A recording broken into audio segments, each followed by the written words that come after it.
Hello everyone, my self Anuradha Rajpurohit. जैसा कि आपको पता है कि अपना क्या चल रहा है, आरपीएससी फर्स्ट ग्रेड के लिए क्या चल रहा है, क्रैश कोर्स चल रहा है। क्रैश कोर्स में बीएससी पार्ट की अगर बात करें तो उसमें आपके 5 सब्जेक्ट कंप्लीट हो चुके हैं। वो 5 सब्जेक्ट कौन कौन से हैं? थर्मोस्टेट आपके पास है, ऑप्टिक्स लेजर है, सॉलिड स्टेट फिजिक्स है, न्यूक्लियर फिजिक्स है और एक आपके पास है क्वांटम एंड स्पेक्ट्रोस्कोपी। ये 5 मेजर सब्जेक्ट आपके क्या हो चुके हैं, कंप्लीट हो चुके हैं। आज जो अपना क्या है सब्जेक्ट है वो कौन सा है? वेव ऑसिलेशन है। कौन सा है? Wave and oscillation. बीएससी का अपना 6th सब्जेक्ट आज क्रैश कोर्स में शुरू हो गया है और 2 घंटे के अंदर ये लेक्चर हो भी जाएगा। एक बात आपको ध्यान ये रखनी है कि ये जो लेक्चर है इसकी जो ये पीपीटी है इसकी पीडीएफ आपको कहाँ मिलेगी? टेलीग्राम चैनल पर मिलेगी। और टेलीग्राम चैनल का लिंक आपको कहाँ पे मिलेगा? जो डिस्क्रिप्शन है उसमें मिल जाएगा या कमेंट सेक्शन में भी आपको मिल जाएगा, जहां से आप क्या कर सकते हो, चैनल ज्वाइन करके उस पीडीएफ को डाउनलोड करके पढ़ सकते हो। ठीक है, तो अपन अब अपना क्या करते हैं, लेक्चर शुरू करते हैं। लेक्चर शुरू करने से पहले अपन क्या देखेंगे कि वेव ऑसिलेशन के अंदर अपने को कौन कौन से टॉपिक है वो पढ़ने हैं। ठीक है, सबसे पहला टॉपिक आपके पास क्या है? Damped harmonic oscillator. Damped harmonic oscillator अपने को पढ़ना है। उसमें क्या क्या पढ़ना है? पावर डिसिपेशन पढ़ना है, क्वालिटी फैक्टर जिसे क्यू से लिखा जाता है वो अपने को देखना है। फिर आपके पास क्या है? Driven harmonic oscillator. Driven harmonic oscillator या फोर्स्ड हार्मोनिक ऑसिलेटर भी इसको बोल सकते हैं। उसमें रेजोनेंस है। फिर आपके पास है ट्रांजिएंट एंड स्टेडी स्टेट क्या होता है वो अपने को देखना है। पावर एब्सॉर्प्शन देखना है किसके अंदर? फोर्स्ड या फिर ड्रिवन हार्मोनिक ऑसिलेटर के अंदर। नेक्स्ट आपके पास है मोशन ऑफ 2 कपल्ड ऑसिलेटर। ठीक है, ये तो आ गया आपके पास में डैम्प्ड हार्मोनिक ऑसिलेटर, उसके बाद ड्रिवन या फिर फोर्स्ड हार्मोनिक ऑसिलेटर, उसके ये सारे टॉपिक है। नेक्स्ट आपके पास टॉपिक यहां से है motion of 2 coupled oscillator, motion of 2 coupled oscillator. Then उसके अंदर ही आपको क्या पढ़ना है? नॉर्मल मोड्स पढ़नी है। कपल्ड ऑसिलेटर है उसी में क्या पढ़नी है? नॉर्मल मोड्स आपको पढ़नी है। यहां तक हो गया। उसके बाद क्या है? Wave in media. उसके बाद speed of longitudinal wave in a flood. Longitudinal wave की किसी भी तरल में, फ्लूइड में आपके पास स्पीड कितनी होगी वो अपने को पढ़ना है। नेक्स्ट है energy density and energy transmission in wave. मतलब ये सारा किससे रिलेटेड हो रहा है? वेव से रिलेटेड हो रहा है। उसी के बाद आपके पास आएगी group velocity and phase velocity. Group velocity क्या होती है, फेज वेलोसिटी क्या होती है, इनमें रिलेशन किस प्रकार से होता है वो अपने को पूछा जाता है। नेक्स्ट, ये तो सेकंड पार्ट हो गया वेव वाला सारा। ऊपर क्या है? ऑसिलेटर वाला पार्ट हो गया। नीचे 3rd नंबर पे आपके पास क्या है? Noise and music. Noise and music में बात करें the human ear and it's responses. फिर आपके पास क्या है? Limit of human audibility. Next आपके पास क्या है? Intensity and loudness. इंटेंसिटी और लाउडनेस में आपको मतलब किससे रिलेटेड रहती है? इंटेंसिटी और लाउडनेस का मतलब क्या है, वो किससे रिलेटेड रहती है। उसके बाद है बेल एंड डेसिबल। आपको उसमें एक छोटा रिलेशन होता है वो आपको देखना है। देन आपके पास क्या है? The musical scale. 2 टाइप के म्यूजिकल स्केल लगेंगे वो आपको देखने हैं। नेक्स्ट आपके पास क्या है? Temperament and musical instruments. ठीक है, ये सारा का सारा क्या है? नॉइज एंड म्यूजिक से रिलेटेड आपके सारे ये टॉपिक है। इसमें कुछ ही चीजें आपको क्या रखनी है, ध्यान में रखनी है, उससे हो जाएगा। नेक्स्ट है the acoustic of halls. Acoustics of halls मतलब होल को बनाने के लिए क्या क्या चीजें वो ध्यान में रखी जानी चाहिए, लाउडनेस कितनी होनी चाहिए या फिर ये सारी चीजें। नेक्स्ट आपके पास है रिवर्बरेशन पीरियड, अनुरणन काल जिसको बोलते हैं। ये सारा ये वाला इंपॉर्टेंट है, इस पे क्वेश्चन आरपीएससी 2022 में आया भी हुआ है। 2022 में सीधा सा क्वेश्चन इस पे फॉर्मूला पूछा गया था, बस ये वाला इंपॉर्टेंट है। ठीक है, तो ये सारे टॉपिक अपने को क्या करने हैं? वेव एंड ऑसिलेशन के अंदर पढ़ने हैं। ठीक है, शुरू करते हैं अपन अपना लेक्चर फर्स्ट टॉपिक से। फर्स्ट टॉपिक से शुरू करेंगे तो देखो किस प्रकार से है। आपके पास क्या है? सबसे पहले है पीरियोडिक मोशन। 2 चीजें आपके पास में, एक तो है पीरियोडिक मोशन, एक है ऑसिलेटरी मोशन। इन दोनों में फर्क क्या है? पीरियोडिक मोशन के अंदर क्या होगा? एक पार्टिकल होगा, जैसे यहां बना लेते हैं, एक पार्टिकल होगा, वो अपने पाथ को क्या करेगा? एक फिक्स टाइम के बाद में रिपीट करेगा। एक फिक्स टाइम के बाद में अपने पाथ को क्या करता है? ये रिपीट करता है। जैसे इस प्रकार से है, ये पार्टिकल क्या कर रहा है? सर्कुलर मोशन में कर रहा है, बार बार अपने पाथ को क्या कर रहे हैं? रिपीट कर रहे हैं। तो ये इसकी मोशन कैसी होगी? पीरियोडिक मोशन होगी। एग्जाम्पल की बात करें, जैसे क्या है?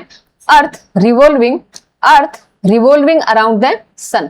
Earth revolving around the sun, जो आपकी अर्थ है वो क्या करती है? सन के अराउंड घूमती है। तो वो किसका एग्जाम्पल है आपके पास में? पीरियोडिक मोशन का एग्जाम्पल है। सेकंड क्या है? Motion of needle in watch. तो वॉच की भी बात करें तो वही चीज जैसे घड़ी की बात करें तो उसमें क्या होता है, वो जैसे इसमें क्या होती है, जो नीडल है, जो सुई है, वो जिस प्रकार से घूमती है तो वो भी क्या है, अपने पाथ को एक फिक्स टाइम इंटरवल के बाद में क्या कर रही है, बार बार रिपीट कर रही है। तो ये आपके पास में पीरियोडिक मोशन का एग्जाम्पल है। सेकेंड एग्जाम्पल क्या है, motion of needle in watch, motion of needle in watch, ये आपके पास आ जाएगा। नेक्स्ट क्या है, सेकेंड नंबर आपके पास क्या है, ओसिलेटरी मोशन। पीरियोडिक मोशन पढ़ ली, ओसिलेटरी में क्या होता है कि आपका पार्टिकल है एक पॉइंट के अराउंड क्या करता है, बैक एंड फोर्थ मोशन करता है। बार बार वो क्या करेगा, मोशन वैसे ही रिपीट करेगा लेकिन एक पॉइंट के अराउंड करेगा। ठीक है, इसका एग्जाम्पल की बात करें तो वो क्या हो जाएगा, एग्जाम्पल जैसे आपके पास में क्या है, कोई सिंपल पेंडुलम है। सिंपल पेंडुलम में क्या होता है, एक आपके पास में रस्सी है, उससे कोई मास क्या है, लटका हुआ है। वो मास क्या करता है, कभी इस डायरेक्शन में क्या करता है, यहां तक जाता है, मतलब यहां से होते हुए मैक्सिमम जितना जा सकता है यहां तक जाता है, या फिर वो दूसरी डायरेक्शन में भी जाता है। मतलब वो क्या करता है, एक पॉइंट के अराउंड बैक एंड फोर्थ क्या करता है, मोशन करता है। इधर जाएगा, इधर से वापस आएगा, फिर क्या करेगा, वापस इधर जाएगा, फिर वापस इधर आएगा। मतलब एक पॉइंट के अराउंड क्या हो रही है, मोशन हो रही है। तो इस मोशन को अपन क्या बोल देंगे, ऑसिलेटरी मोशन बोल देंगे। इसमें लिखे तो देखो यार लिखा क्या हुआ इसमें, oscillatory motion is the repeated back and forth movement of an object about a central mean position। central mean position बोल दो या कोई पॉइंट बोल दो, तो वो आपके पास में क्या है, ऑसिलेटरी मोशन हो जाएगा। पहला क्या है एग्जांपल इसका, सिंपल हार्मोनिक ऑसिलेटर, और दूसरा है सिंपल पेंडुलम। ये दो किसके हो गए, ऑसिलेटरी मोशन के एग्जांपल हो गए। नेक्स्ट देखो आपके पास क्या है, एक चीज और है कि आपके पास में क्या है, ऑसिलेटरी मोशन है वो हमेशा क्या होगी, पीरियोडिक होगी। लेकिन सारी पीरियोडिक मोशन जो है वो क्या नहीं होती, ऑसिलेटरी मोशन नहीं होती। ये चीज भी ध्यान में रखनी है। नेक्स्ट टॉपिक क्या है, oscillatory motion in arbitrary potential well. तो इसमें आपके पास में किस प्रकार से होगा, इसमें आपको न्यूमेरिकल पर्पज से थोड़ा सा देखना है कि न्यूमेरिकल किस प्रकार से इसमें आता है। इसमें सबसे पहले क्या दिया हुआ होगा, हमें क्वेश्चन में क्या दिया होगा, एक पोटेंशियल फंक्शन दिया होगा u equal to u of x. इस प्रकार से आपको एक पोटेंशियल फंक्शन दिया हुआ होगा। अब हम क्या करेंगे, इसका x के रिस्पेक्ट में क्या करेंगे, डेरिवेटिव करके जीरो कर देंगे। डेरिवेटिव करके जीरो करेंगे तो हमें क्या मिलेगी, x में इक्वेशन मिलेगी। ये क्या हो सकता है, एक्स स्क्वायर में भी हो सकता है, क्यूब में भी हो सकता है, किसी प्रकार की इक्वेशन हो सकती है। उसका डिफरेंशिएशन करके जीरो किया, डिफरेंशिएशन करके जीरो किया तो x में इक्वेशन आएगी, उसको अपन सोल्व करके क्या करेंगे, x की वैल्यूज फाइंड कर लेंगे। किस प्रकार से, मान लीजिए कि वो x क्यूब में फंक्शन था, x cube, x square, x and constant, इस प्रकार का फंक्शन था। तो हमें x की 3 वैल्यू मिलेगी, और वो अपने को कैसे मिल गई, सॉरी कैसे मिल गई, x1 मिल गई, दूसरी आपके पास में x2 मिल गई, और थर्ड आपके पास में x3 आपको मिल गई। 3 प्रकार की वैल्यू मिल गई। अब हमें क्या करना है, एक काम हो गया। उसके बाद हम क्या करेंगे, इसका फर्स्ट डेरिवेटिव तो किया हुआ है, उसी का क्या कर देंगे, एक बार डेरिवेटिव और कर देंगे, तो पोटेंशियल फंक्शन का डबल डेरिवेटिव अपने पास में आ जाएगा। डबल डेरिवेटिव का क्या करेंगे, इन पॉइंट्स पे वैल्यू चेक करेंगे। ठीक है, डबल डेरिवेटिव किया हुआ है, उसमें कोई x है, उस x को एक बार क्या रखेंगे, x1 रखेंगे, दूसरी बार x2 रखेंगे, तीसरी बार x3 रखेंगे। ये वैल्यू रखने पे अपन देखेंगे जिस पॉइंट पे वैल्यू क्या आएगी, जीरो से बड़ी आएगी, वो क्या होता है, स्टेबल इक्विलिब्रियम होता है। वहां पे क्या होता है, एनर्जी मिनिमम होती है। स्टेबल इक्विलिब्रियम का मतलब क्या है कि नेचर का कोई भी सिस्टम है वो क्या चाहता है, अपनी एनर्जी को मिनिमम करना चाहता है, तभी उसमें क्या आती है, स्टेबिलिटी आती है। तो स्टेबल इक्विलिब्रियम है मतलब एनर्जी क्या होगी, मिनिमम आएगी, और डबल डेरिवेटिव क्या आएगा, ग्रेटर देन जीरो आएगा। ये चीज आ गई। एक ऐसा पॉइंट x2 है जिसपे डबल डेरिवेटिव क्या आ रहा है, जीरो से छोटा आ रहा है, जीरो से छोटा आ रहा है, नेगेटिव आ रहा है, मतलब क्या है, अनस्टेबल इक्विलिब्रियम है। यहाँ पे u क्या होता है, मैक्सिमम होता है। स्टेबल में u मिनिमम है तो अनस्टेबल में क्या होगा, u मैक्सिमम होगा। एक पॉइंट मान लीजिए ऐसा है, ये जरूरी नहीं है कि सारे के सारे पॉइंट ही मिले। एक पॉइंट आपके पास में क्या है, ऐसा आ जाए x3 जहां पे क्या है, डबल डेरिवेटिव जीरो आ जाए। जीरो आने का मतलब क्या है, ना स्टेबल है ना अनस्टेबल है, उसे सैडल पॉइंट बोलते हैं। हिंदी में इसे क्या बोलते हैं, नति परिवर्तन बिंदु, मतलब कोई भी उसमें क्या नहीं हो रहा, चेंज नहीं हो रहा, ऐसा आपके पास में होगा। तो इस प्रकार से अपने को क्या करना है, ये फाइंड करना है। पोटेंशियल फंक्शन हो तो किस प्रकार से, स्टेबल इक्विलिब्रियम पॉइंट कौन सा होगा, या मिनिमम एनर्जी। जैसे मिनिमम एनर्जी फाइंड करनी होगी तो अपन क्या करेंगे, x1 क्या है, स्टेबल इक्विलिब्रियम पॉइंट है, उसी x1 को क्या कर देंगे, इस मतलब पोटेंशियल फंक्शन में रख देंगे। पोटेंशियल फंक्शन में रखेंगे तो वो एनर्जी आपकी क्या आ जाएगी, वो एनर्जी आपकी मिनिमम आ जाएगी। जैसे u है उसको किस पे फाइंड कर लेंगे, x बराबर x1 पे फाइंड कर लेंगे, तो वो मिनिमम ही आएगी। मिनिमम होती भी है लेकिन पूछी जा सकती है मिनिमम कितनी होगी, तो वो इस प्रकार से x इक्वल टू x1 पे फाइंड कर देंगे, जिसपे डबल डेरिवेटिव क्या आ रहा है, ग्रेटर देन जीरो आ रहा है। ठीक है, नेक्स्ट देखो क्या है, नेक्स्ट टॉपिक आपके पास क्या है, simple harmonic motion. Simple harmonic motion की अगर बात करें तो जैसा आपने पढ़ा होगा simple harmonic oscillator, simple harmonic oscillator का अगर अपन एनर्जी की बात करें तो किस प्रकार से लिखी जाती है, V of x equal to 1/2 kx square या m omega square x square. और ये कैसा ग्राफ होता है, पैराबोलिक होता है। कैसा होता है, पैराबोलिक होता है। मतलब एक ऐसा पार्टिकल जो क्या कर रहा है, पैराबोलिक आपके पास में पोटेंशियल फंक्शन है, ठीक है। इसका ग्राफ कैसा है, पैराबोलिक है। तो अपन कैसे बोल सकते हैं, एक ऐसा पार्टिकल जो क्या करता है, पैराबोलिक पोटेंशियल वेल में क्या करता है, मोशन करता है, उस प्रकार के मोशन को अपन क्या बोल देते हैं, सिंपल हार्मोनिक मोशन। एक ऐसा पार्टिकल जो क्या करता है, पैराबोलिक पोटेंशियल वेल में अपनी गति करता है, अपनी मोशन करता है, इस प्रकार की मोशन क्या होगी, सिंपल हार्मोनिक मोशन होगी, ठीक है। सिंपल हार्मोनिक मोशन में अपने को मेन चीजें देखनी है कि इक्वेशन क्या होता है, डिस्प्लेसमेंट, वेलोसिटी या फिर उसकी काइनेटिक पोटेंशियल या टोटल एनर्जी, ये सारे पॉइंट्स अपने को मेन पॉइंट देखने हैं। तो होता क्या है, सिंपल हार्मोनिक मोशन होती है, उसमें कौन सा लगता है, रिस्टोरिंग फोर्स लगता है। कौन सा लगता है, रिस्टोरिंग फोर्स लगता है, रिस्टोरिंग फोर्स लगता है, ठीक है। रिस्टोरिंग फोर्स क्या होता है, F equal to minus kx होता है, मतलब डिस्प्लेसमेंट के क्या लगता है, अपोजिट डायरेक्शन में लगता है। तो इस प्रकार से यहां से अपने पास क्या आती है, सिंपल हार्मोनिक मोशन की क्या आ जाती है, इक्वेशन आ जाती है। और ये इक्वेशन किस प्रकार से होती है, d square x upon D T square plus omega square x equal to 0, ये इससे आ सकते हैं, ठीक है। तो ये आपके पास क्या आएगी, इक्वेशन आएगी। यहाँ पे ओमेगा क्या है, ओमेगा इक्वल टू क्या होता है, रूट के बाय एम, रूट के बाय एम, ये एंगुलर फ्रीक्वेंसी है सिंपल हार्मोनिक मोशन की। के आपके पास में फोर्स कांस्टेंट है, एम क्या होगा, जो भी अटैच मास है, मतलब आपके पास जो भी होगा उसका मास होगा, पार्टिकल होगा उसका मास होगा, ठीक है। ये आपके पास आती है इक्वेशन। नेक्स्ट इसका आता है डिस्प्लेसमेंट। नेक्स्ट क्या आता है, डिस्प्लेसमेंट। डिस्प्लेसमेंट कैसे फाइंड किया जाएगा, इसी इक्वेशन को क्या किया जाएगा, सोल्व किया जाएगा। सोल्व किया जाएगा, जो इसका सॉल्यूशन होगा वही डिस्प्लेसमेंट होगा। क्या, x equal to a sine omega t plus five, x equal to a sine omega t plus five. Five क्या है, यहाँ पे फेज है। नेक्स्ट अपन क्या फाइंड करेंगे, वेलोसिटी फाइंड करेंगे। वेलोसिटी अपन फाइंड करेंगे तो क्या आएगा, इसका क्या करेंगे, डिफरेंशिएशन करेंगे, v equal to d x by d t करेंगे तो क्या आएगा, साइन का कोस हो जाएगा, ओमेगा आ जाएगा आगे, तो ऐसा कुछ आएगा, A omega cos omega t plus five. और इसको अपन क्या करते हैं, स्टैंडर्ड फॉर्म इसकी होती है, जनरल फॉर्म होती है, उसमें अपन बदल लेते हैं। अब कैसे बदलेंगे, देखो v equal to a omega common ले लिया। अब ये कोस है, कोस को क्या लिखा जा सकता है, कोस को क्या लिखा जा सकता है, रूट ऑफ कोस स्क्वायर लिखो या 1 minus sign square omega t plus 5 लिखो। इससे होगा क्या, इससे ये होगा कि अपन क्या करते हैं, ए को अंदर ले जाते हैं तो यहाँ से ए स्क्वायर आएगा और इसमें भी क्या आ जाएगा, ए स्क्वायर आ जाएगा। तो यहाँ से क्या बनेगा, A square sine square omega t plus 5 x square बन जाएगा, जिससे आपके पास मेन फॉर्मूला क्या आएगा v का, v equal to omega root of a square minus x square. यहाँ पे आपको क्या याद रखना है, इक्वेशन तो हो ही जाएगी आपके पास में, एक तो डिस्प्लेसमेंट याद रखना है, वेलोसिटी का ये वाला फॉर्मूला याद रखना, निकाल सकते हो तो अच्छी बात है, बाकी याद ये चीजें रखनी है, दो ही।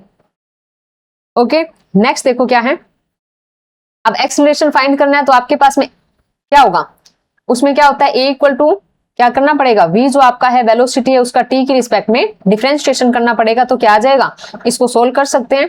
आपको याद क्या रखना है, ये वाला पॉइंट रखना है, a इक्वल टू कितना होता है, माइनस का ओमेगा स्क्वायर x होता है, ये वाली चीज याद रखनी है। उसके बाद आती है आपकी पोटेंशियल एनर्जी। पोटेंशियल एनर्जी कितनी होती है, u equal to 1/2 kx square, 1/2 kx square होती है। अब x का स्क्वायर आप कर ही सकते हैं, हो जाएगी। नेक्स्ट आपके पास में काइनेटिक एनर्जी 1/2 mv स्क्वायर और v अपन फाइंड करके आ चुके हैं, तो वो भी अपन यहां पर रख सकते हैं। दूसरा फॉर्मूला ये हो सकता है इसका क्या, 1/2 मतलब सीधी वैल्यू ना रखें, वो वाला फॉर्मूला रखें क्या, omega root of a square minus x square वाला रखें तो क्या आएगा, 1/2 m ओमेगा स्क्वायर ए स्क्वायर माइनस एक्स स्क्वायर। जैसे इसमें क्या था, 1/2 m ओमेगा स्क्वायर लिख सकते हैं इसको, एक्स स्क्वायर वो आप फाइंड कर सकते हो जब आपको क्या है, किसकी वैल्यू पता है, वेलोसिटी एंड डिस्प्लेसमेंट की वैल्यू पता है, तो ये तो हो जाएगा। नेक्स्ट आपकी आ जाती है टोटल एनर्जी। टोटल एनर्जी क्या होती है, इन दोनों का एडिशन होता है, एडिशन करोगे तो क्या बचेगा, 1/2 m ओमेगा स्क्वायर ए स्क्वायर। काइनेटिक एनर्जी कितनी, 1/2 k की वैल्यू क्या होती है, m omega square x square. Potential energy कितनी, सॉरी पोटेंशियल एनर्जी कितनी आपके पास, 1/2 m omega square x square, ठीक है। काइनेटिक कितनी, 1/2 m ओमेगा स्क्वायर, कॉमन ही ये चीज, तो यहाँ पे क्या आ गया, एक्स स्क्वायर माइनस ए स्क्वायर माइनस एक्स स्क्वायर, और टोटल एनर्जी इनको ऐड करोगे तो क्या बचेगा 1/2 m ओमेगा स्क्वायर ए स्क्वायर बचेगा, या 1/2 इसको क्या लिख सकते हैं फोर्स कांस्टेंट के लिख सकते हैं इक्वल टू ए स्क्वायर। के बराबर क्या है यहाँ पे m ओमेगा स्क्वायर है। ओके नेक्स्ट देखो क्या है, नेक्स्ट ये वाला फॉर्मूला इंपॉर्टेंट है, यहाँ पे एवरेज एनर्जी पूछ ली जाती है। एवरेज एनर्जी की बात करें तो देखो क्या है, काइनेटिक एनर्जी का एवरेज वैल्यू है वो कितना होता है 1/4 m ओमेगा स्क्वायर ए स्क्वायर, m ओमेगा स्क्वायर ए स्क्वायर, ये एवरेज क्या है टाइम की रिस्पेक्ट में लिया गया है 1/4 m ओमेगा स्क्वायर ए स्क्वायर। दूसरा पोटेंशियल एनर्जी के एवरेज की बात करें या एवरेज पोटेंशियल एनर्जी की बात करें तो वो भी इतनी होती है 1/4 m ओमेगा स्क्वायर ए स्क्वायर। ठीक है, टोटल एनर्जी है उसकी एवरेज की बात करें या एवरेज टोटल एनर्जी की बात करें तो वो क्या हो जाएगी, इन दोनों का एडिशन होके 1/2 m ओमेगा स्क्वायर ए स्क्वायर आपके पास आ जाएगी। यहां तक हो जाता है, यहां तक ये क्या हो गए आपके मेन पॉइंट हो गए किसके, हार्मोनिक, सिंपल हार्मोनिक मोशन के आपके पास मेन पॉइंट्स हो गए। अब आपके पास आता है क्या, damped harmonic oscillator.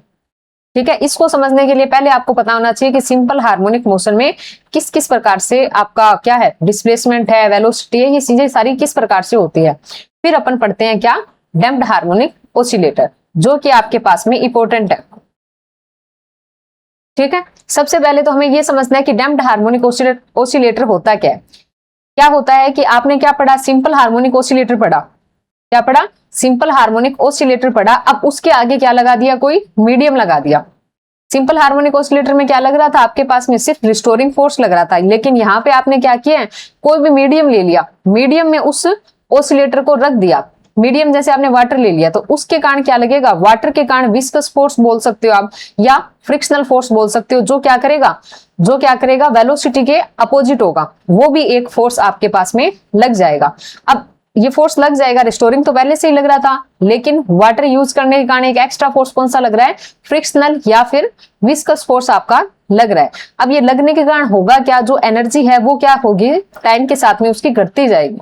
Viscous force है वो क्या करेगा, वेलोसिटी का विरोध करेगा, उसके अपोजिट लगेगा, जिसके कारण इसकी स्पीड मान लो कि वो टाइम के साथ घटती जाएगी। उसकी एनर्जी क्या होगी, एक टाइम पे ज्यादा, लेकिन जैसे जैसे समय बढ़ेगा उसकी एनर्जी घटती जाएगी।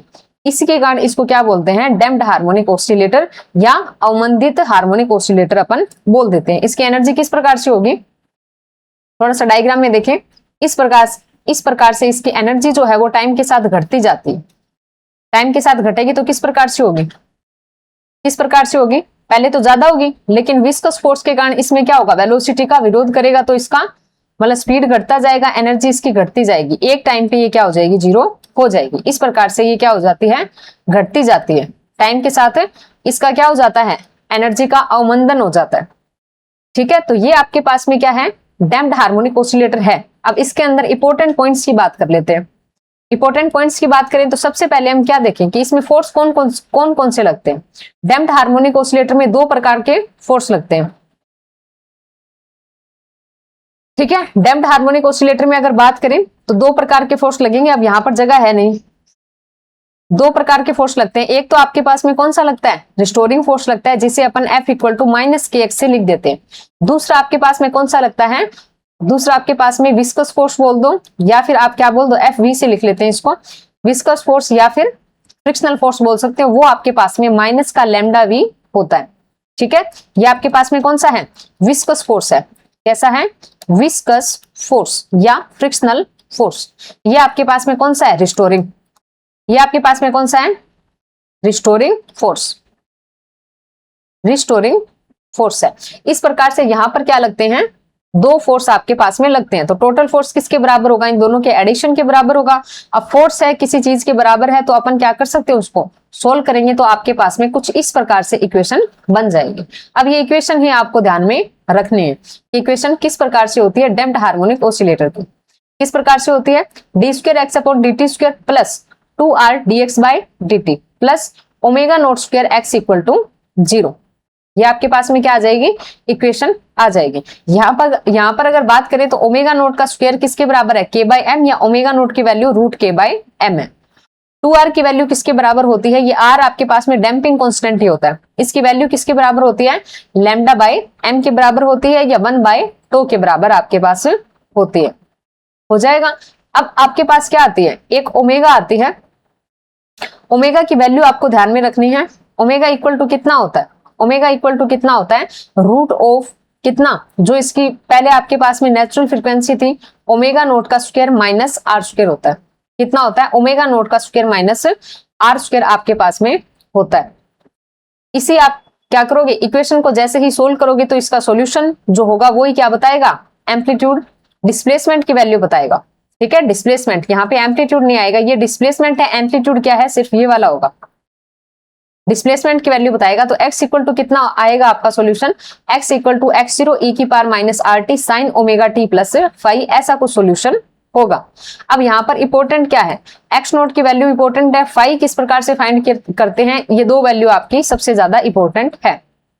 ठीक है, अब आपके यहाँ पे क्या आ जाते हैं, कुछ केस आ जाते हैं, वो केस ही इंपॉर्टेंट है, वो चीजें पूछ ली जाती है। पहला केस क्या है आपके पास में, जब r क्या हो, लेस देन हो ओमेगा नोट से, तो ये कौन सा केस हो गया, under damped condition, under damped condition. ठीक है, अंडर डैम्प्ड कंडीशन में क्या है, r is less than omega note है, r is less than omega note है, तो अपन क्या ले रहे हैं, जो फ्रीक्वेंसी मान रखी है अपन ने, एंगुलर फ्रीक्वेंसी मान रखी है क्या, omega equal to omega note square minus are square root, वो किस प्रकार से चेंज हो जाएगी, किसमें, अंडर डैम्प्ड कंडीशन में।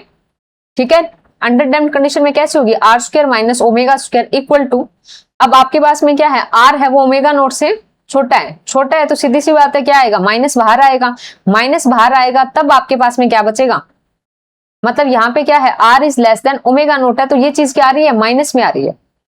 आर जब छोटा है तो ये चीज क्या आएगी, माइनस में आएगी, तो माइनस अपन बाहर निकाल लेंगे, तो रूट 1 का मतलब -1 का रूट बाहर आएगा, तब जाके आपके पास क्या बचेगा, omega note square minus are square आपका बचेगा।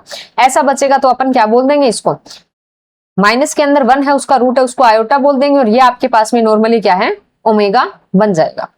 ठीक है, ऐसा कुछ बन जाएगा, किस केस के अंदर, अंडर डैम्प्ड कंडीशन के अंदर। दूसरा देखो क्या इसमें क्या था, डिस्प्लेसमेंट था, उसी में एम्पलीट्यूड की बात हो रही है, तो एम्पलीट्यूड क्या होता है, ये वाली चीज आपके पास में क्या है, एम्पलीट्यूड है, और यही आपके पास इंपॉर्टेंट है। क्या है amplitude, x equal to a equal to x naught, normally ऐसे लिख देते हैं, x इक्वल टू कितना, एक्स नोट e की पावर माइनस RT, ऐसे लिख देते हैं। तो a equal to x naught e की पावर माइनस RT, ये आपके पास में एम्पलीट्यूड है। आपको क्या पता चल रहा है कि ये तो इसकी मैक्सिमम वैल्यू है, बाकी ये क्या है, एक्सपोनेंशियली डिके हो रहा है, ये भी क्या होगा, इसी प्रकार से मतलब घटता रहेगा। आपका जो क्या है, यहाँ पे क्या बनाया गया, एक्स का ग्राफ, डिस्प्लेसमेंट का ग्राफ बनाया गया, वो कुछ इस प्रकार से होगा। ठीक है, इस प्रकार से क्या होगा, जो आपके पास में अवमंदित हार्मोनिक ऑसिलेटर है या डैम्प्ड हार्मोनिक ऑसिलेटर में इस प्रकार से एम्पलीट्यूड क्या होता है, टाइम के साथ घटता जाता है, और एक टाइम पे क्या हो जाता है, 0 हो जाता है। ये तो आपके पास में एक्स का ग्राफ हो गया। नेक्स्ट आपके पास में ये क्या है, एम्पलीट्यूड है। एम्पलीट्यूड में रिलैक्सेशन टाइम की बात करेंगे, क्या करेंगे, रिलैक्सेशन टाइम। अब रिलैक्सेशन टाइम होता क्या है वो देखो, यहाँ पे आपके पास में क्या है, यहाँ देख लेते हैं, x इक्वल टू कितना है, x0, नॉर्मली अपन एम्पलीट्यूड की बात कर रहे हैं, या a लिख सकते हैं इसको, a equal to a0 e की पावर माइनस RT है। यहाँ पे t को क्या लिख दें, t की वैल्यू अगर 1/r रख दें, तो यहाँ पे जो एम्पलीट्यूड है स्मॉल x लिख देते हैं इसको, एम्पलीट्यूड क्या आएगा, x0, और ये क्या होगा, 1/r से कैंसिल होके e की पावर -1 बचेगा, या x0/e बचेगा। मतलब एक ऐसा टाइम की एक ऐसी वैल्यू जिस पर एम्पलीट्यूड का मान क्या हो जाता है, एम्पलीट्यूड की वैल्यू क्या हो जाती है, अपने मैक्सिमम मान की 1/e हो जाती है, या अपने मैक्सिमम मान की, ये कितना आएगा, सोल्व करोगे तो 0.37 आएगा। अपने मैक्सिमम मान की क्या हो जाती है, वैल्यू की 1/e हो जाती है, या मैक्सिमम वैल्यू की 0.37 रह जाती है, उस टाइम को अपन क्या कहते हैं, रिलैक्सेशन टाइम कहते हैं। ठीक है, वापस से देखो, amplitude x equal to x0 e की पावर माइनस RT था। अब रिलैक्सेशन टाइम कैसे करना है, इसको 1 बनाना है, मतलब इस सारी को कैंसिल करना है, तो t इक्वल टू क्या आएगा, 1/r, तो t equal to 1/r relaxation time है, उसको कैसे बोलेंगे, रिलैक्सेशन टाइम एक ऐसा टाइम है जिस पर एम्पलीट्यूड की वैल्यू उसके मैक्सिमम वैल्यू की 1/e हो जाती है, या 0.37 हो जाती है, या 37% रह जाती है, वो आपके पास में क्या है, रिलैक्सेशन टाइम है। अब इसी मतलब डेफिनेशन को किसी के लिए भी बोल सकते हैं, जैसे आगे जाओगे तो एक एनर्जी का फॉर्मूला आएगा, E equal to E0 e की पावर -2RT, ये दो फॉर्मूले ही आपके पास इंपॉर्टेंट है, इस पे काफी क्वेश्चन आ जाते हैं। अब इसमें अगर रिलैक्सेशन टाइम की बात होगी तो वो किस प्रकार से होगी, t इक्वल टू, इसको क्या बनाना है, 1/e बनाना है, मतलब अपने को 1/2r रखना पड़ेगा, t इक्वल टू 1/2 2r रखना पड़ेगा। तो एनर्जी के केस में रिलैक्सेशन टाइम कैसे होगा, एक ऐसा टाइम की एक ऐसी वैल्यू जिस पर क्या हो जाएगी, ये वैल्यू क्या आ जाएगी, E equal to E0/E। Energy की वैल्यू अपनी मैक्सिमम वैल्यू की 1/E या 0.37% हो जाती है, लेकिन यहाँ पे टाइम कितना होता है, 1/2r होता है, वो इसकी कंडीशन पे डिपेंड करेगा। इस प्रकार से रिलैक्सेशन टाइम को पढ़ते हैं। तो यहाँ पे एम्पलीट्यूड के लिए रिलैक्सेशन टाइम कितना होता है, 1/r होता है, जिसे 2τ के बराबर लिखा गया है। ठीक है, यहाँ पे सबसे ज्यादा इंपॉर्टेंट चीज क्या है, सबसे ज्यादा इंपॉर्टेंट चीज यही है कि एम्पलीट्यूड के लिए तो relaxation time t equal to 1/r होता है, लेकिन एनर्जी के लिए कितना होता है, 1/2r होता है। अब एनर्जी का अपन ये वाला फॉर्मूला देख लेंगे आगे किस प्रकार से होता। ठीक है, तो ये आपका क्या हो गया, पहला केस आपका हो गया अंडर डैम्प्ड कंडीशन। सेकंड देखो क्या है, आर जब क्या हो, ओमेगा नोट के बराबर हो जाए, डैम्पिंग कांस्टेंट है वो फ्रीक्वेंसी के क्या हो जाए, बराबर हो जाए, उस केस को क्या बोलेंगे, क्रिटिकली डैम्प्ड केस या क्रिटिकली डैम्प्ड कंडीशन। अब आपको क्या करना है, ये नहीं देखना कि आपके पास में एक्स किस प्रकार से आया, लेकिन आपको देखना है कि एक्स की वैल्यू मतलब क्या आती है, पीरियोडिक वेव फंक्शन आता है या अपीरियोडिक अदोलनी वेव फंक्शन आपका आता है। तो पहले केस में किस प्रकार से आया, एक्स नोट e की power minus r t sine omega t plus five आया। दूसरे केस में कैसे आएगा, r equal to omega naught आपको याद रखना है कैसे, x इक्वल टू e की power minus r t, x naught आएगा यहाँ पे, एक्स नोट e की पावर माइनस आर टी है, यहाँ पे p प्लस क्यू टी है, ऐसा वेव फंक्शन आएगा। थर्ड में भी देख लेते हैं, जब r क्या है, ओमेगा नोट से बड़ा है, ओवर डैम्प्ड कंडीशन है, उस केस में क्या है, x equal to x naught है, e की पावर माइनस आर टी बिल्कुल इसकी तरह सेम ही है, e की पावर माइनस आर टी इसमें भी है, s में भी है, ये चीज तो सारी सेम है। इसमें क्या आ गया, p plus Q into T, और इसमें क्या आ गया, sign gamma T plus five. ऐसा कुछ आपके पास में क्या आएगा, वेव फंक्शन आएगा। ठीक है, इस प्रकार से आएगा। तो आप इसमें क्या देखोगे कि जो आपके पास में क्या थी, r is less than omega naught, मतलब अंडर डैम्प्ड जो आपकी कंडीशन थी, क्या थी, अंडर डैम्प्ड, न्यून अवमंदन भी इसे बोलते हैं। अंडर डैम्प्ड कंडीशन के अंदर ही आपका वेव फंक्शन कैसा आता है, पीरियोडिक आता है, पीरियोडिक आता है। बाकी दोनों ही केस के लिए कैसा आता है, अपीरियोडिक वेव फंक्शन आता है, अदोलनी वेव फंक्शन आता है। ये चीज आपको ध्यान रखनी है, तीनों में किस प्रकार के वेव फंक्शन है, एक बार नजर डाल सकते हैं इस पे। नेक्स्ट देखो क्या है, नेक्स्ट इसी के अंदर आपके पास है energy and power dissipation and quality factor. इनके फॉर्मूले आपको ध्यान में रखना है, इनका डेरिवेशन हमें नहीं देखना है। ठीक है, तो आपके पास एनर्जी का वैल्यू किस प्रकार से आएगा, जैसे भी आप सोल्व करोगे तो आपके पास एवरेज एनर्जी किस प्रकार से आएगी, 1/2 m omega naught square x square, ये तो इतना याद रह ही सकता है। यहाँ पे कितना आएगा, e की पावर माइनस 2RT। जैसे आपने क्या पढ़ा था, हार्मोनिक ऑसिलेटर वाली, हार्मोनिक ऑसिलेशन की बात करें तो उसमें आपके पास में कैसी होती है, एवरेज एनर्जी जब फाइंड करते हैं तो किस प्रकार से आती है, 1/2 m ओमेगा स्क्वायर ए स्क्वायर आता है, और ए यहाँ पे क्या होता है, एम्पलीट्यूड होता है। तो सेम इसी तरीके से 1/2 m ओमेगा स्क्वायर। ठीक है, एम्पलीट्यूड आपके पास क्या था, एम्पलीट्यूड आपके पास था एक्स नोट e की पावर माइनस आर टी। अब इसका स्क्वायर करना है तो स्क्वायर करेंगे तो एक्स नोट का स्क्वायर आ गया, e की पावर माइनस 2RT आ गया। तो इसको याद रखना, बहुत ज्यादा बड़ा टारगेट, बड़ा मतलब नहीं है, मतलब इसको क्या कर सकते हैं, इसको अपन आसानी से याद रख सकते हैं। नॉर्मली इस चीज को क्या लिख देंगे, इसकी मैक्सिमम वैल्यू लिख देंगे, ई नोट लिख देंगे, और ये आपके पास में e की power 2RT minus 2RT।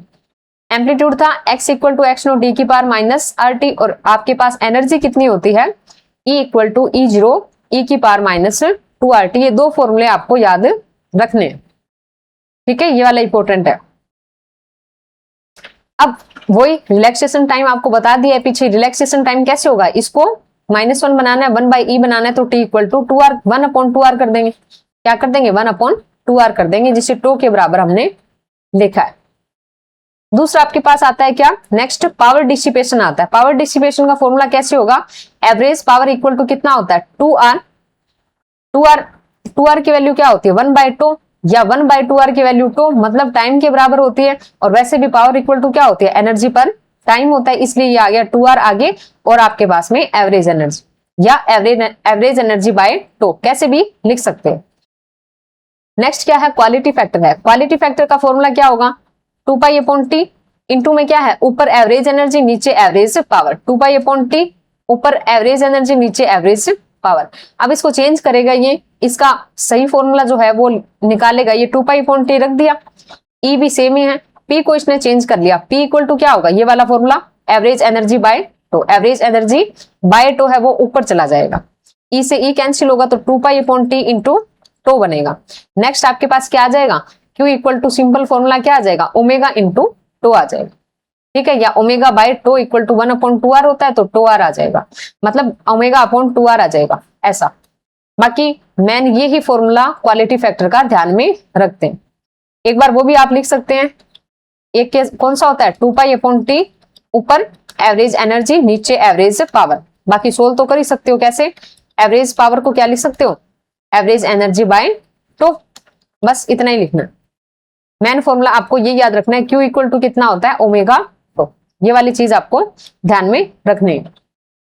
Next देखो क्या है, for under damped condition, under damped condition के अंदर क्या होता है, R is very very less than omega note, under damped है तो R लेस देन कर लो या very very less than omega note है, उस केस में अपन क्या कर लेते हैं, उस केस में जो ओमेगा है वो किसके बराबर हो जाएगा, सिंपल ओमेगा नोट के ही बराबर हो जाएगा, तो Q इक्वल टू कितना आ जाएगा, ओमेगा नोट टू आ जाएगा या ओमेगा नोट बाय 2r आ जाएगा। ये आपके पास में किसके लिए है, अंडर डैम्प्ड कंडीशन के लिए है। क्यों, क्योंकि अपन ने क्या लिखा था, ओमेगा को क्या लिखा था, रूट के अंदर ओमेगा नोट का स्क्वायर माइनस आर स्क्वायर लिखा था। अब यहाँ पे क्या है, आर है वो बहुत ज्यादा कम है ओमेगा नोट से, तो सीधी सी बात है ये किसके बराबर हो जाएगा, ऑलमोस्ट ओमेगा नोट के ही बराबर आ जाएगा। इसीलिए क्वालिटी फैक्टर में ओमेगा की जगह क्या लिखा गया है, ओमेगा नोट लिखा गया है, ये फॉर्मूला हो जाएगा। नेक्स्ट देखो और क्या है, और जो भी इंपॉर्टेंट फॉर्मूले बनते हैं ये सारा क्या है, डेरिवेशन है, इसको समझ लेते हैं। बाकी याद रखने वाली चीज सिर्फ ये दो ही है, ये दो ही आपको याद रखनी है, यही पूछी जाती है। डेरिवेशन में देखो क्या किया गया है, अंडर डैम्प्ड कंडीशन की बात चल रही है तो देखो क्या होगा, ओमेगा इक्वल टू क्या है, ओमेगा इक्वल टू आपके पास में क्या है, root of omega note square minus are square है, omega note square minus are square. ये सारा डेरिवेशन क्यों कर रहा है, ताकि ये क्या करे, del omega upon omega nought की वैल्यू फाइंड कर सके। ये चीज आपके पास थी, ओमेगा नोट का स्क्वायर ठीक है, आर स्क्वायर को ये कैसे लिख रहा है, आर स्क्वायर को ये क्यू वाले फॉर्मूले से लिख रहा है। यहां से क्या आएगा, आर की वैल्यू कैसे रखी गई है, आर की वैल्यू कैसे रखी गई है, क्योंकि आर बराबर क्या है, ओमेगा नोट बाय 2 तो है ही, और आपके पास में क्यू है। इस वाले फॉर्मूले से इसने आर को ऐसा पुट कर दिया, इसका स्क्वायरिंग करेंगे तो ओमेगा नोट का स्क्वायर बाय में क्या आ जाएगा, 4q² आपका आ जाएगा। यहां तक ठीक है। अब इसने और क्या किया, ओमेगा नोट दोनों में कॉमन है तो बाहर निकाल लिया, ठीक है, ओमेगा नोट बाहर आ गया, ये सारा सीन बच गया। अब इसका क्या करेगा, ये बाइनोमियल एक्सपेंशन आपने पढ़ा होगा, ठीक है, बाइनोमियल एक्सपेंशन मैथ में जो लगती है 1 + x की पावर n है, n है तो ये कैसे खुलती है, 1 + nx फिर n -1/2 कैसे होती है, n -1/2 x², ऐसा होता है। कंडीशन क्या होती है कि ये जो x है वो क्या होना चाहिए, बहुत ही कम होना चाहिए 1 से, तो यहाँ पे बिल्कुल सही है, ये वाली क्वांटिटी क्या आएगी, 1 से कम ही आएगी। यहाँ पे फॉलो हो रहा है कौन सा, ये condition, x is very very less then 1। इसीलिए इस टर्म, ये वाली टर्म बहुत ज्यादा छोटी आती है तो इसको कांस्टेंट मान के छोड़ देते हैं। अपन क्या करते हैं, 2 ही स्टेप तक इसको खोलते हैं। जैसे 1 + x की पावर n है, x is very very less then 1 है तो 1 + nx में खुल जाता है। इस टर्म को आगे वाले को छोड़ देते हैं क्योंकि बहुत ही लो वैल्यू आती है। ओके, तो इस प्रकार से ये क्या आ जाएगा, हाफ है वो इसके साथ आ जाएगा, 1 माइनस है तो माइनस, ये क्या आ जाएगा, ये x का काम कर रहा है और ये हाफ है वो n का काम कर रहे हैं तो 1 + nx आ जाएगा, लेकिन बीच में माइनस है तो माइनस की वजह से ये ऐसा हो गया।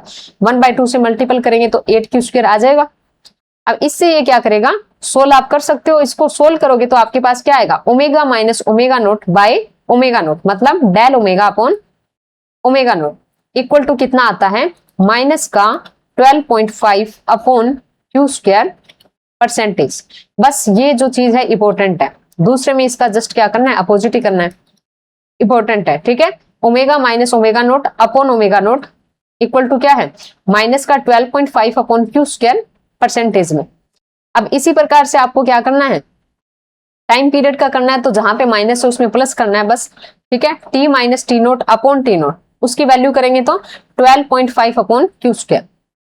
ड्रिवन और फोर्स्ड सिंपल हार्मोनिक ऑसिलेटर, या इसको क्या बोलते हैं, प्रणोदित दोलन भी बोल देते हैं, प्रणोदित सिंपल हार्मोनिक ऑसिलेटर भी बोल देते हैं हिंदी में, ठीक है। सिंपल हार्मोनिक ऑसिलेटर में क्या था, रिस्टोरिंग फोर्स लग रहा था जो डिस्प्लेसमेंट के क्या था, अपोजिट था। सेकंड पढ़ा डैम्प्ड हार्मोनिक ऑसिलेटर, जिसमें एनर्जी डिस्प्लेसमेंट है वो टाइम के साथ क्या हो रहे थे, डिक्रीज हो रहे थे, कम हो रहे थे। कम हो रहे थे। क्यों हो रहे थे? क्योंकि उसमें क्या था, रिस्टोरिंग फोर्स के साथ साथ क्या लग रहा था, एक मीडियम के कारण विस्कस या फिर फ्रिक्शनल फोर्स लग रहा था। थर्ड आपके पास जो ये है फोर्स्ड सिंपल हार्मोनिक ऑसिलेटर, इसमें अपन क्या करेंगे, जो डिक्रीजमेंट हो रहा है, जो मतलब घट रहा है उसका एम्पलीट्यूड या फिर एनर्जी, उस समस्या को सोल्व करने के लिए एक क्या कर देंगे, एक्सटर्नल फोर्स यूज कर देंगे। किसमें? पोस्ट सिंपल हार्मोनिक ऑसिलेटर में। एक्शनल फोर्स के कारण क्या होगा, जो इसका डिस्प्लेसमेंट या फिर एनर्जी घट रहे हैं वो घटेंगे नहीं, एक कांस्टेंट फ्रीक्वेंसी से चलते रहेंगे। मतलब वो क्या नहीं होंगे, टाइम के साथ घटेंगे नहीं, जो कि डैम्प्ड हार्मोनिक ऑसिलेटर के अंदर हो रहा था उनका क्या नहीं होगा, अवमंदन नहीं होगा। उस अवमंदन को रोकने के लिए क्या किया गया है, एक एक्सटर्नल फोर्स इसमें यूज किया जाता है। F E equal to F nought, ये क्या है, कैपिटल है, ठीक है, capital F E equal to capital में है ये capital F note sine omega T है। अब यहाँ पे ओमेगा क्या है, ड्रिवन फ्रीक्वेंसी है, ठीक है, एक कांस्टेंट फ्रीक्वेंसी जिससे क्या करना है अपने को, ऑसिलेटर है वो मोशन करेगा, वो आपके पास में कितनी है, ओमेगा है। ओके, अब यहाँ पे क्या करोगे, जो भी फोर्स आपके पास तीन प्रकार के फोर्स लग रहे हैं उनको सोल्व करोगे तो क्या आ जाएगी, इक्वेशन आ जाएगी, पोस्ट हार्मोनिक ऑसिलेटर की इक्वेशन आ जाएगी। क्या आ जाएगी, D square x upon D T square plus 2r dx upon D T plus omega note square x equal to, यहां तक तो क्या है, डैम्प्ड हार्मोनिक ऑसिलेटर की जैसी इक्वेशन है। आगे क्या आ जाएगा, कैपिटल एफ नोट है ये, ठीक है, capital F note sine omega t आ जाएगा। अब होगा क्या, यहाँ पे क्या है, ये तो फोर्स है, लेकिन ये क्या आ रहा है आपके पास में, ये सारा क्या है, एक्सलेरेशन को बताता है। तो इनके डायमेंशन को सही चेंज करने के लिए इसके बाय में क्या आएगा, एक एम आएगा, ये इसमें मिस्टेक है, ठीक है, बाय में एम आएगा तो ये क्या होगा, मतलब इनके डायमेंशन के जैसा हो जाएगा। अब यहाँ पे जो एफ नोट बाय एम है, capital F note by mass M है, इसको अपन लिखेंगे स्मॉल एफ नोट। इस चीज का यूज अपन काफी चीजों में करेंगे। स्मॉल एफ नोट क्या है, capital F note by M है, ये चीज आपको ध्यान में रखनी है, ये कई जगह यूज होगी, ठीक है। तो यहाँ पे जो लिखा हुआ है वो क्या होगा, अगर एफ की लैंग्वेज में लिखना चाहो तो इसको small F note sine omega T लिख सकते हैं, ऐसा अपन लिख सकते हैं, ठीक है। नेक्स्ट देखो क्या है, अब आपके पास में फोर्स कैसा है, F equal to F note sine omega T है। इसको सोल्व करोगे तो आपके पास डिस्प्लेसमेंट जो आएगा वो क्या आएगा, X equal to X zero sine omega T minus 5, X कुछ ऐसा आ गया। अब एक्स से क्या करोगे, डिफरेंशिएशन करके क्या फाइंड कर लेंगे, वेलोसिटी फाइंड कर लेंगे, तो वो क्या आएगी, v equal to V zero sine omega T minus 5 plus pi by 2। इन तीनों का लिखने का मतलब क्या है, हमें क्या देखना है, इनमें फेज में डिफरेंस देखना है कि किसकी फेज आगे होती है और किसकी कम होती है। फोर्स की कितनी, इन तीनों को एक साथ याद रखना आपको, फोर्स की कितनी, ओमेगा टी, उसके बाद डिस्प्लेसमेंट है ओमेगा टी से 5 कला पीछे, 5 फेज पीछे होता है डिस्प्लेसमेंट। उसके बाद इसी चीज को सेम रख देना है, ओमेगा टी माइनस 5 को। अब वेलोसिटी है वो डिस्प्लेसमेंट से प्लस पाई बाय 2 है, मतलब पाई बाय 2 कला आगे। इन तीनों को आपको याद रखना है कि इनमें मतलब फेज का किस प्रकार से रिलेशन होता है। आगे अपन क्या करेंगे, जो भी आपके पास 3 केस बनेंगे उसमें फाई की वैल्यू हमें पता लग जाएगी। फाई की वैल्यू जैसे ही हमें पता है तो क्वेश्चन में हमें जिसकी भी फेज पूछी कि वी एक्स से कितना आगे होगा या वी है वो एफ से कितना आगे होगा, तो अपने को अगर ये 3 इक्वेशन याद है, फाई पता है, तो अपन पता कर सकते हैं। और इसको याद करना कोई मतलब इतना मुश्किल नहीं है। साइन ओमेगा टी है, एक्स में क्या है, ओमेगा टी माइनस 5 है, और उसमें क्या करना है, वेलोसिटी में इसके साथ में प्लस में क्या करना है, पाई बाय 2 करना है। फाई अपन क्या कर लेंगे आगे कि जो भी आपके पास में क्या आएगा, tan फाई का फॉर्मूला होगा, उससे अपन फाइंड कर लेंगे 3 केसेस के लिए। ये आपको याद रखना है, तीनों इक्वेशन याद होनी चाहिए, फाई अपन याद कर लेंगे या निकालना सीख लेंगे। ओके, अब यहां तक ये हो गया। अब एक्स नोट की वैल्यू यहाँ पे देखो क्या होती है, एक्स नोट इक्वल टू कितना होता है, जो आपका क्या है, एम्पलीट्यूड है। एम्पलीट्यूड की वैल्यू होती है small F note by, small F note by क्या है, ओमेगा नोट का स्क्वायर माइनस ओमेगा स्क्वायर, इसका क्या होता है, स्क्वायर होता है। और यहाँ पे कितना, 4r स्क्वायर, ओमेगा स्क्वायर, इस पूरे की पावर कितनी होती है, हाफ होती है। ये 2-3 बार आप लिखोगे तो आपको याद भी हो जाएगा। बाकी कई बार क्वेश्चन में दिया भी होता है, लेकिन आपको याद भी होना चाहिए, 2-3 बार लिखोगे तो याद हो जाएगा। नेक्स्ट, tan फाई का फॉर्मूला इंपॉर्टेंट है, इससे ही अपने को फाइंड करना है tan फाई या फिर phi equal to tan inverse, ऊपर कितना है 2r omega upon omega note square minus omega square. जैसे एक्स नोट की वैल्यू क्या थी, स्मॉल एफ नोट थी, बाय में कितनी थी, रूट था, और यहाँ पे कितना था, ओमेगा नोट का स्क्वायर माइनस ओमेगा स्क्वायर उसका square plus 4r square omega square. अगर ये वाला फॉर्मूला याद है तो ये भी याद हो जाएगा। इसमें क्या किया गया, इसका रूट लेंगे तो 2r ओमेगा आ जाएगा, नीचे क्या आएगा इसका भी रूट लेंगे तो omega naught square minus omega square, square चला जाएगा तो इन दोनों का रूट लेके ही किया गया, tan inverse y by x होता है तो उससे ये हो जाएगा। ये दो फॉर्मूले आपको याद रखने हैं। क्यों रखने हैं? क्योंकि अलग अलग केस के लिए फाई और एक्स नोट किस प्रकार से होंगे वो इन्हीं फॉर्मूले से निकलते हैं। फॉर्मूला दिया भी जा सकता है या फिर आपको सीधा भी पूछा जा सकता है। तो अब अपन आते हैं अपने केसेस पे, जो भी केस अपने को पढ़ने हैं। ठीक है, पहला केस देखो आपके पास क्या है, अपने को क्या पढ़ना है, फेज ऑफ फोर्स्ड ऑसिलेटर, इनकी फेज किस प्रकार से होती है।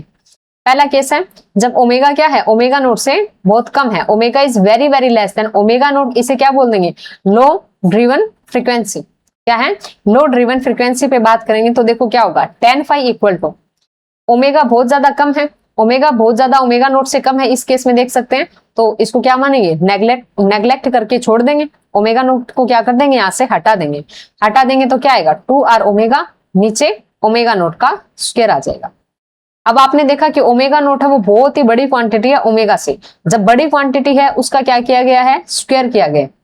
ओमेगा नोट क्या है, बहुत ज्यादा बड़ी है, उसका स्क्वायर करेंगे तो और बड़ी हो जाएगी, और इतनी बड़ी क्वांटिटी का किसी में डिवाइड करेंगे तो बहुत ही कम आएगी, बड़ी क्वांटिटी का डिवाइड करेंगे तो बहुत छोटी क्वांटिटी आएगी, मतलब अराउंड जीरो के अराउंड आपकी क्वांटिटी मिलेगी। tan फाई इक्वल टू 0 है, मतलब एंगल कितना हो गया, फाई इक्वल टू 0 हो गया। इस प्रकार से अपन क्या करेंगे, पहले केस के लिए क्या कर देंगे, फाई फाइंड कर लेंगे। ये तो तरीका हो गया। नेक्स्ट देखो क्या है, नेक्स्ट है ओमेगा इक्वल टू लगभग, मतलब almost equal to omega note है, तो ये आपके पास है क्रिटिकल ड्रिवन फ्रीक्वेंसी है। क्रिटिकल केस में क्या होगा, दोनों ही बराबर हो गई तो इसमें क्या हो गया, नीचे वाला टर्म ही 0 हो गया, नीचे वाला टर्म 0 हो गया, मतलब tan फाई इंफिनिटी आ गया, और tan फाई इंफिनिटी अनंत कब होता है, π/2 एंगल पे होता है। ठीक है, नेक्स्ट थर्ड केस आपका, omega is very very greater than omega nought, high driven frequency. High driven frequency पे बात करेंगे तो देखो इसमें, मतलब ये वाला ही तो फॉर्मूला ऊपर देख लेते हैं। इसमें अब क्या है, ओमेगा नोट बड़ा है, सॉरी ओमेगा बड़ा है, ओमेगा बड़ा है तो क्या आएगा, इसको नेग्लेक्ट कर देंगे, इसको नेग्लेक्ट करेंगे तो ऊपर तो 2r ओमेगा, ठीक है, ओमेगा नोट छोटी क्वांटिटी तो नेग्लेक्ट कर दिया, माइनस का ओमेगा स्क्वायर बच गया, माइनस का ओमेगा स्क्वायर बच गया, तो इसको और सोल्व कर लेते हैं तो क्या आएगा, ओमेगा से omega cancel, minus 2r by omega आ जाएगा, माइनस 2r बाय ओमेगा आ गया। अब आपने क्या देखा, ओमेगा बहुत ज्यादा बड़ा है, ओमेगा क्या है, यहाँ पे एक बहुत बड़ी क्वांटिटी है, बड़ी क्वांटिटी का डिवाइड करेंगे तो ये सारी टर्म क्या होगी, लगभग 0 के राउंड आएगी, लेकिन इसमें क्या है, माइनस है, माइनस की डायरेक्शन में आएगी, मतलब क्या आएगा, tan पाई की वैल्यू ले सकते हैं तो वो क्या आएगा भाई, पाई आएगा तो tan क्या, मतलब पाई जो है वो सेकंड क्वाड्रेंट है, उसमें क्या आएगा, tan है वो नेगेटिव आता है, tan क्या होता है, नेगेटिव आता है, और तो tan नेगेटिव आता है तो इसको अपन क्या कर देंगे, 0 है लेकिन नेगेटिव डायरेक्शन में, तो इसको लिख देंगे tan इनवर्स, तो पहले से था ही, इस क्वांटिटी की वैल्यू कितनी आएगी, tan पाई आ जाएगी, tan से tan कैंसिल, फाई की वैल्यू कितनी आ जाएगी, पाई आ जाएगी। ये तो आपके तरीके हैं कि किस प्रकार से फाइंड करना है। आपको याद क्या रखना है, आपको तीनों ही केस के लिए फाई को याद रखना पड़ेगा। ठीक है, तीनों ही केस में क्या करना पड़ेगा, फाई को याद रखना पड़ेगा। जैसे आपने पहला केस है, omega is very very less than omega naught, low वाले केस के लिए फाई 0, ठीक है, क्रिटिकल वाले केस के लिए π/2, उसके बाद पाई, तीन ही तो चीज आपके पास में, 0, π/2 और पाई। लो यहाँ पे क्रिटिकल, लो क्रिटिकल, और एक थर्ड आपके पास में हाई, बस इतनी सी चीज याद करनी है। लो क्रिटिकल हाई के लिए 0, 0, π/2 पाई, बस ये याद है तो फिर आप आगे वाले इक्वेशन से, जैसे पीछे अपन ने पढ़ा था ये वाला, फाई अपने को पता है तो अपन किसी से भी, मतलब f से x का या f से v का, किसी का भी क्या कर सकते हैं, x या v का आपस में फेज डिफरेंस बता सकते हैं अगर पूछा जाए तो। ओके, ये आपके पास में इस प्रकार से होगा। फाई अपन ने फाइंड करना सीख लिया, इसीलिए tan फाई की वैल्यू अपन ने याद की थी। अब अपन ने एम्पलीट्यूड की वैल्यू याद की है, तो एम्पलीट्यूड भी तीनों केस के लिए पढ़ेंगे। Amplitude of a forced oscillator, तीनों केस आपके पास में, low driven frequency omega is very very less than omega naught. ठीक है, फाइंड कर सकते हैं। जैसे मैं x की वैल्यू लिख लू, पहले यहाँ पे x की वैल्यू लिख लेते हैं सबसे पहले। x नोट की वैल्यू क्या थी, स्मॉल f नोट था, y में क्या था, रूट के अंदर ओमेगा नोट का square minus omega square N square plus 4r square omega square. ठीक है, ऐसा था, ऐसा क्यों लिखा है, ताकि अपन फाइंड कर सके। अब क्या है, omega is very very less than omega note है, ये चीज बहुत कम है तो इसको नेग्लेक्ट मान के ही छोड़ देंगे। इसको नेग्लेक्ट कर देंगे तो इसको यहां से हटा देंगे। इसको हटाएंगे तो क्या बचेगा, ये ओमेगा नोट की पावर 4 बचेगा, प्लस क्या बचेगा 4r² ओमेगा स्क्वायर बचेगा। ये भी क्वांटिटी आपके पास में क्या है, ओमेगा, तो ओमेगा पहले से ही कम है तो ये भी क्वांटिटी आपकी बहुत कम है। ये वाली चीज तो पहले से ही कम है तो अपने पास क्या बचेगा, रूट में ओमेगा नोट की पावर 4 बचेगा। मतलब क्या बचेगा, ये एफ नोट बाय में क्या बचेगा, ओमेगा नोट का स्क्वायर बचेगा। ऐसा कुछ बचेगा तो ये आप निकाल सकते हैं पहले केस के लिए। ठीक है, अब ये इसको बार बार चेंज करके लिख रहा है, कैसे लिखेगा, जैसे स्मॉल एफ नोट को क्या लिख सकते हैं, capital F note by M लिख सकते हैं, तो capital F note by M लिख दिया। ओमेगा नोट स्क्वायर सेम है। अब इसने क्या किया, इस नीचे वाले को फोर्स कांस्टेंट लिख दिया बस, तो ये कैपिटल एफ नोट बाय के भी लिखा जा सकता है। पहली वैल्यू याद है तो उसमें क्या कर सकते हैं, अपन आगे वाली वैल्यू तो फाइंड कर सकते हैं, हमें सिर्फ पहली वैल्यू याद होनी चाहिए। सेकंड केस देखो, सेकंड केस क्या है, क्रिटिकल वाला केस है, जब क्या है omega is almost equal to omega nought, दोनों बराबर होगी तो ये वाला टर्म आपको पता ही है जीरो हो जाएगा, ये वाली पहली टर्म जीरो हो जाएगी, बचेगा क्या 2r ओमेगा बचेगा, क्यों इसके ऊपर क्या है रूट है स्क्वायरिंग के ऊपर, तो क्या बचेगा F note by 2r omega nought बचेगा। थर्ड केस आपके पास में क्या है, omega is very very greater than omega nought, high driven frequency है, उस पे आपके पास में क्या होगा, ओमेगा बहुत ज्यादा बड़ा है, तो यहां से क्या आएगा, इस वाली टर्म से रूट तो ऊपर है, ओमेगा की पावर 4 आएगा और यहाँ पे 2r² ओमेगा स्क्वायर आएगा। यहाँ पे क्या है, ये डैम्पिंग कांस्टेंट है तो कहीं ना कहीं ये वैल्यू इसकी क्या जाएगी, कम जाएगी, कम जाएगी तो ये इसको भी नेग्लेक्ट कर रहा है, और तो लगभग इसको किसके बराबर ले रहा है, ओमेगा 4 की पावर हाफ या फिर ओमेगा स्क्वायर के ये क्या लेगा, इसको बराबर लेगा। तो इसकी वैल्यू कितनी होगी, एफ नोट स्क्वायर बाय में कितनी होगी, ओमेगा स्क्वायर होगी। ये तो इसका तरीका है। अच्छा, ये वाली टर्म अपन ने देखी नहीं, इसको देख लेते हैं पहले। एफ नोट था, इसको क्या लिख दिया, capital F note by M लिखा होगा, इसको क्या लिखा होगा, capital F note by M, और ये क्या था 2r था और ओमेगा नोट था। ठीक है, अब आपको पता है कि lambda by M equal to कितना होता है, 2r होता है, तो इसने इसको लैम्डा में चेंज, मतलब 2r को लिखा होगा क्या लैम्डा बाय एम, तो ये क्या आ जाएगा, ये वाली टर्म नेक्स्ट कितनी आएगी एफ नोट, और ये क्या आएगा 2r को लैम्डा बाय एम, एम नीचे भी है तो उससे कैंसिल हो जाएगा, तो कितना आएगा F note by lambda omega naught. ये चीजें क्या की जा सकती है, फाइंड की जा सकती है। हमें क्या करना है, सिर्फ मेन वैल्यू याद रखनी है।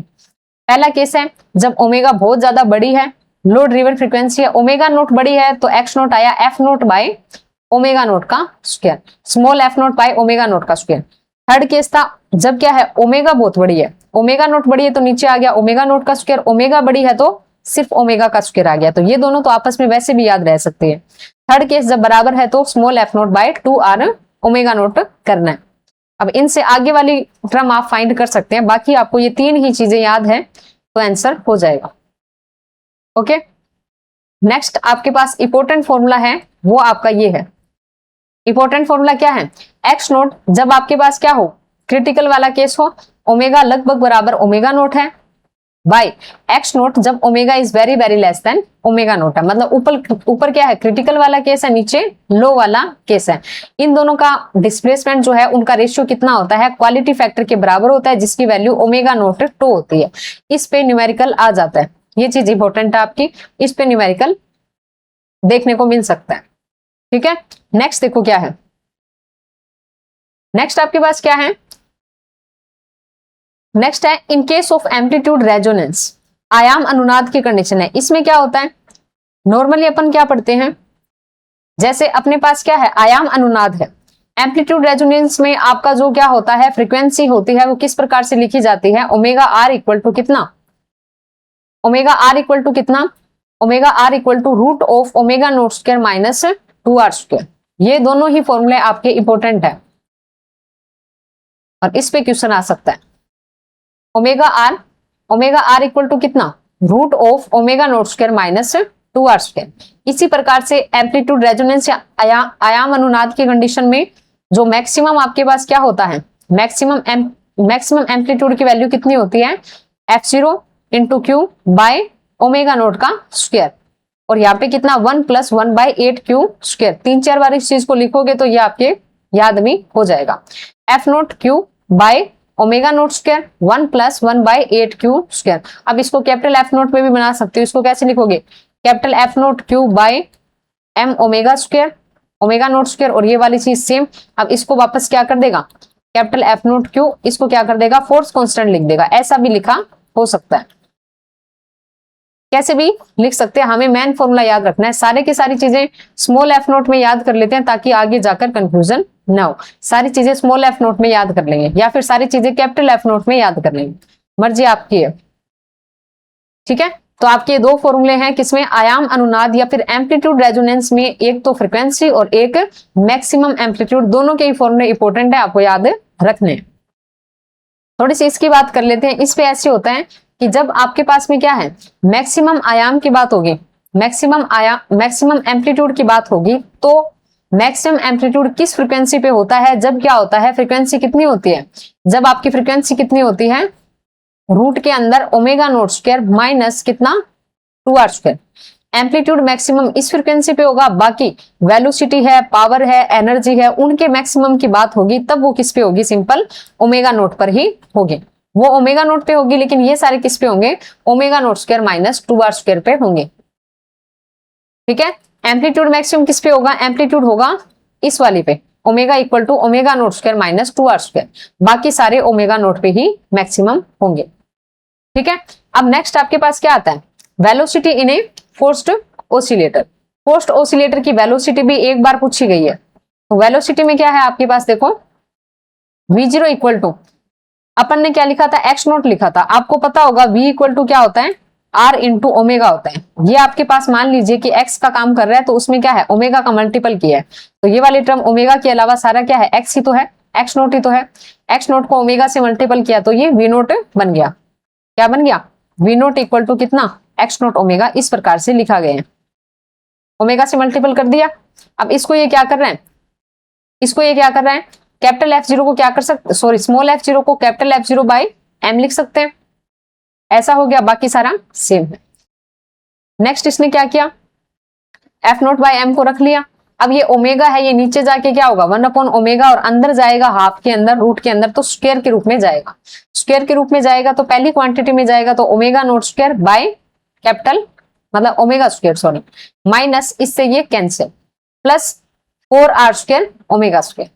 ऐसा कुछ हो गया, इसकी पावर है हाफ। ठीक है, नेक्स्ट देखिए, अगर नेक्स्ट आपके पास क्या है? ओमेगा सॉरी v0 जो है वेलोसिटी का जो क्या है? मैक्सिमम वैल्यू है, उसकी ओमेगा बराबर ओमेगा नोट पे वैल्यू देखी जा रही है। ओमेगा बराबर ओमेगा नोट होगा तो ये 1 - 1 0 आ जाएगा। यहाँ पे क्या बचेगा? 2r का रूट, सॉरी 4r² का रूट मतलब 2r बचेगा। 2r बचेगा तो ये क्या बचेगा? f0 by m, capital F0 by m by 2r, या f0 बाय 2mr। इसको वापस से स्मॉल बना रहे हैं तो स्मॉल बना सकते हैं, स्मॉल बनाएंगे तो स्मॉल f0 बाय 2r, मतलब f को चेंज करने की नीड नहीं थी। यहाँ सारा खेल किसका था? इस ओमेगा का था। ओमेगा से सारा क्या किया गया है? ये सोल्व किया गया है। ठीक है, ओमेगा से सारा सोल्व किया गया है। तो यहाँ पे ये जो f0 बाय 2r है वो किस पे होता है? ओमेगा बराबर ओमेगा 0 पे क्या आता है? वेलोसिटी का जो मैक्सिमम वैल्यू होता है v0, वो मैक्सिमम किस पे आता है? मैक्सिमम कब आता है? जब ओमेगा बराबर ओमेगा नोट होता है, और होता कितना है value? Small f0 bye 2r होता है। ठीक है, इससे आपने क्या देखा कि यहाँ पे जो v0 है, v0 मैक्स है, v0 मैक्स है, वो डिसप्रोपोर्शनल है किसके? डैम्पिंग कांस्टेंट में। तो इसने यही चीज लिखी है, जब आपके पास में क्या होगी? जब आपके पास डैम्पिंग हाई होगी, डैम्पिंग हाई होगी तो v0 मैक्स लो होगा, और ये लो होगा तो ये हाई होगी। अब यहाँ पर जो ग्राफ दिया गया है उसमें क्या है? v0 मैक्स और ओमेगा का ग्राफ है। ठीक है, अब जहां पर क्या है? v0 मैक्स की वैल्यू क्या है? हाई है, तो डिसप्रोपोर्शनलिटी से बोल सकते हैं कि r क्या होगा? लो होगा। तो इस ग्राफ के लिए r लो होगा। r लो होने का मतलब क्या होता है? न्यून अवमंदन होता है। ठीक है, न्यून अवमंदन वाला केस होता है, लो डैम्पिंग वाला केस होता है। जब आपका v0 मैक्स हाई होगा तो r कम होगा, इस वाले फॉर्मूले से, इस वाली चीज से। नेक्स्ट, जब v0 मैक्स है वो क्या होगा? v0 की वैल्यू बहुत कम होगी मतलब डिसप्रोपोर्शनलिटी से r ज्यादा होगा, अति अवमंदन होगा। ठीक है, हाई आपके पास में क्या होगी? डैम्पिंग होगी। तो इस प्रकार से ग्राफ आपको मिलेगा। ओके, अब इसने क्या लिखा है? फेज ऑफ वेलोसिटी की बात की गई है। किसकी की गई है? Phase of velocity. Phase of velocity की बात की गई है, तो अपन को क्या करना है? फाई ध्यान में रखना है। फाई किसके बीच में था? फाई आपको पता है ये क्या था? लो वाला केस, क्रिटिकल और हाई, तीन केस है। तो 0, π/2 पाई, मतलब बढ़ता ही जा रहा है, 0 फिर π/2 फिर पाई। डेल की वैल्यू क्या है? डेल इसने किसको माना है? π/2 माइनस 5 को माना है। अब ये केस किस में था? π/2 माइनस 5 वाला, थोड़ा पीछे है ये ना, ये वाला π/2 माइनस 5 डेल, ये वाला किसके अंदर है? v के अंदर है। तो इसकी वैल्यू अपन फाइंड कर सकते हैं जैसे इन्होंने किया है। इन्होंने कैसे किया है? डेल की वैल्यू फाइंड की है π/2 माइनस 5, तो याद से कर सकते हैं। π/2 में से -0 करेंगे तो π/2 ही आएगा, इसमें दोनों माइनस होके 0 बना देंगे। फिर आपके पास में π/2 में से पाई जाएगा तो माइनस का π/2 बचेगा। तो डेल इस प्रकार से फाइंड कर सकते हैं। बाकी ये वाला फॉर्मूला आपका इंपॉर्टेंट है, ये वाली चीज इंपॉर्टेंट है। F0/2R V0 मैक्सिमम का value. Next, post harmonic oscillator के अंदर काइनेटिक एनर्जी का जो एवरेज वैल्यू है वो कितना आता है? 1/4 m omega square x note square. ठीक है, आपको ध्यान करना है यहाँ पे कितना है? x नोट ठीक है, m ठीक है, यहाँ पे कितना है? ओमेगा नोट का स्क्वायर है।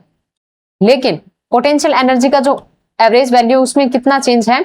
ओमेगा की जगह क्या है? ओमेगा नोट का स्क्वायर है। बस इसी चीज को देखना है। यहाँ पे ओमेगा का स्क्वायर है, यहाँ पे क्या है? ओमेगा का स्क्वायर, और यहाँ पे किसका है? ओमेगा नोट का स्क्वायर है।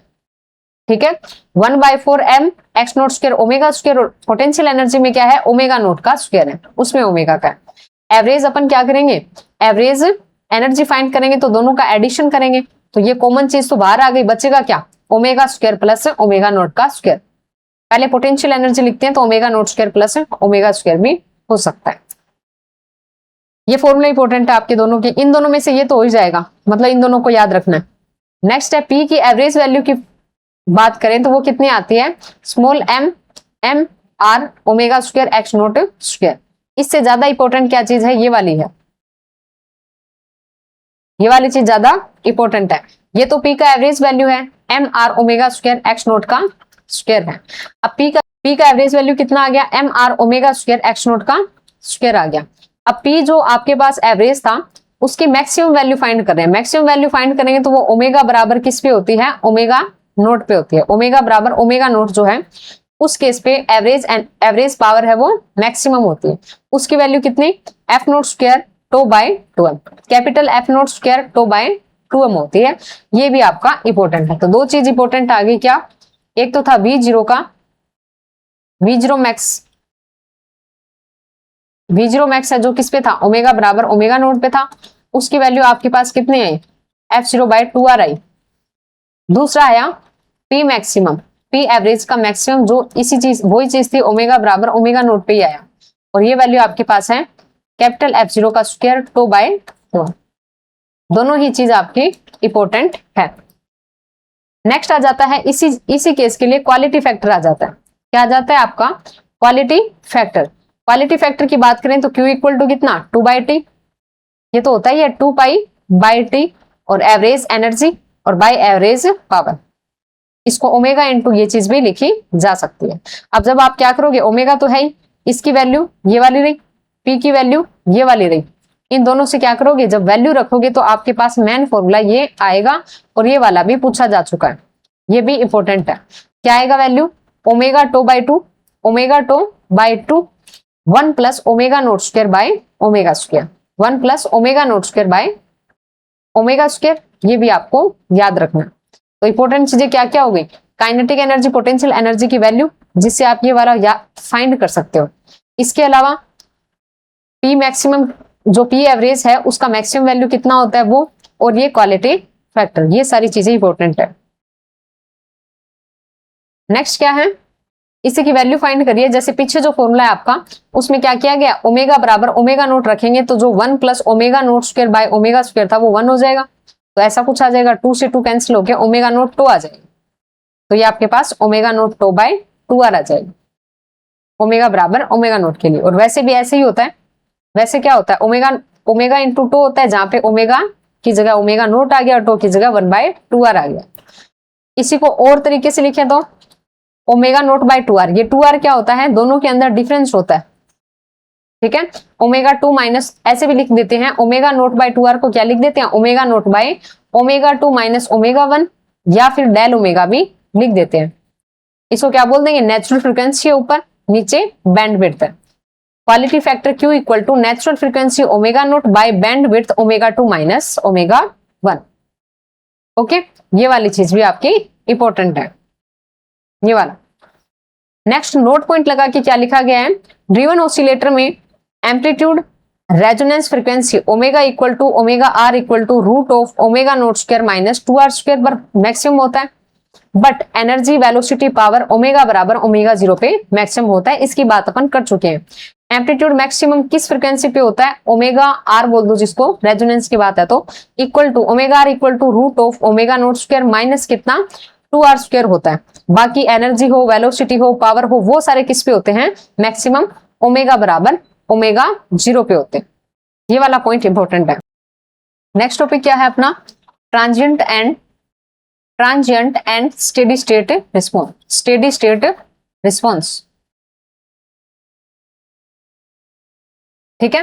तो इसमें देखो ट्रांजिएंट, एक तो आपके पास है ट्रांजिएंट, दूसरा है स्टेडी स्टेट। ट्रांजिएंट क्या होगा, क्षणिक अवस्था जिसे बोल सकते हैं, जिसमें क्या हो रहा है, कोई भी चीज क्या है, बढ़ रही है या फिर घट रही है, मतलब उसमें क्या हो रहा है, चेंज हो रहा है। स्टेडी स्टेट में क्या होगा, वो चीज कांस्टेंट हो जाएगी, जो बढ़ रही थी, घट रही थी, या फिर जिसमें कोई भी चेंज देखने को मिल रहा था, वो चाहे करंट हो, वेलोसिटी हो, कुछ भी हो, वो चीज आपकी क्या हो जाएगी, कांस्टेंट हो जाएगी स्टेडी स्टेट के अंदर, ठीक है। ये आपके पास में क्या है, ट्रांजिएंट एंड स्टेडी स्टेट की कंडीशन है। अब इसमें बात करें अगर ग्राफ की, जैसे आपका आई का, करंट का और टाइम के साथ ग्राफ दिखाया गया।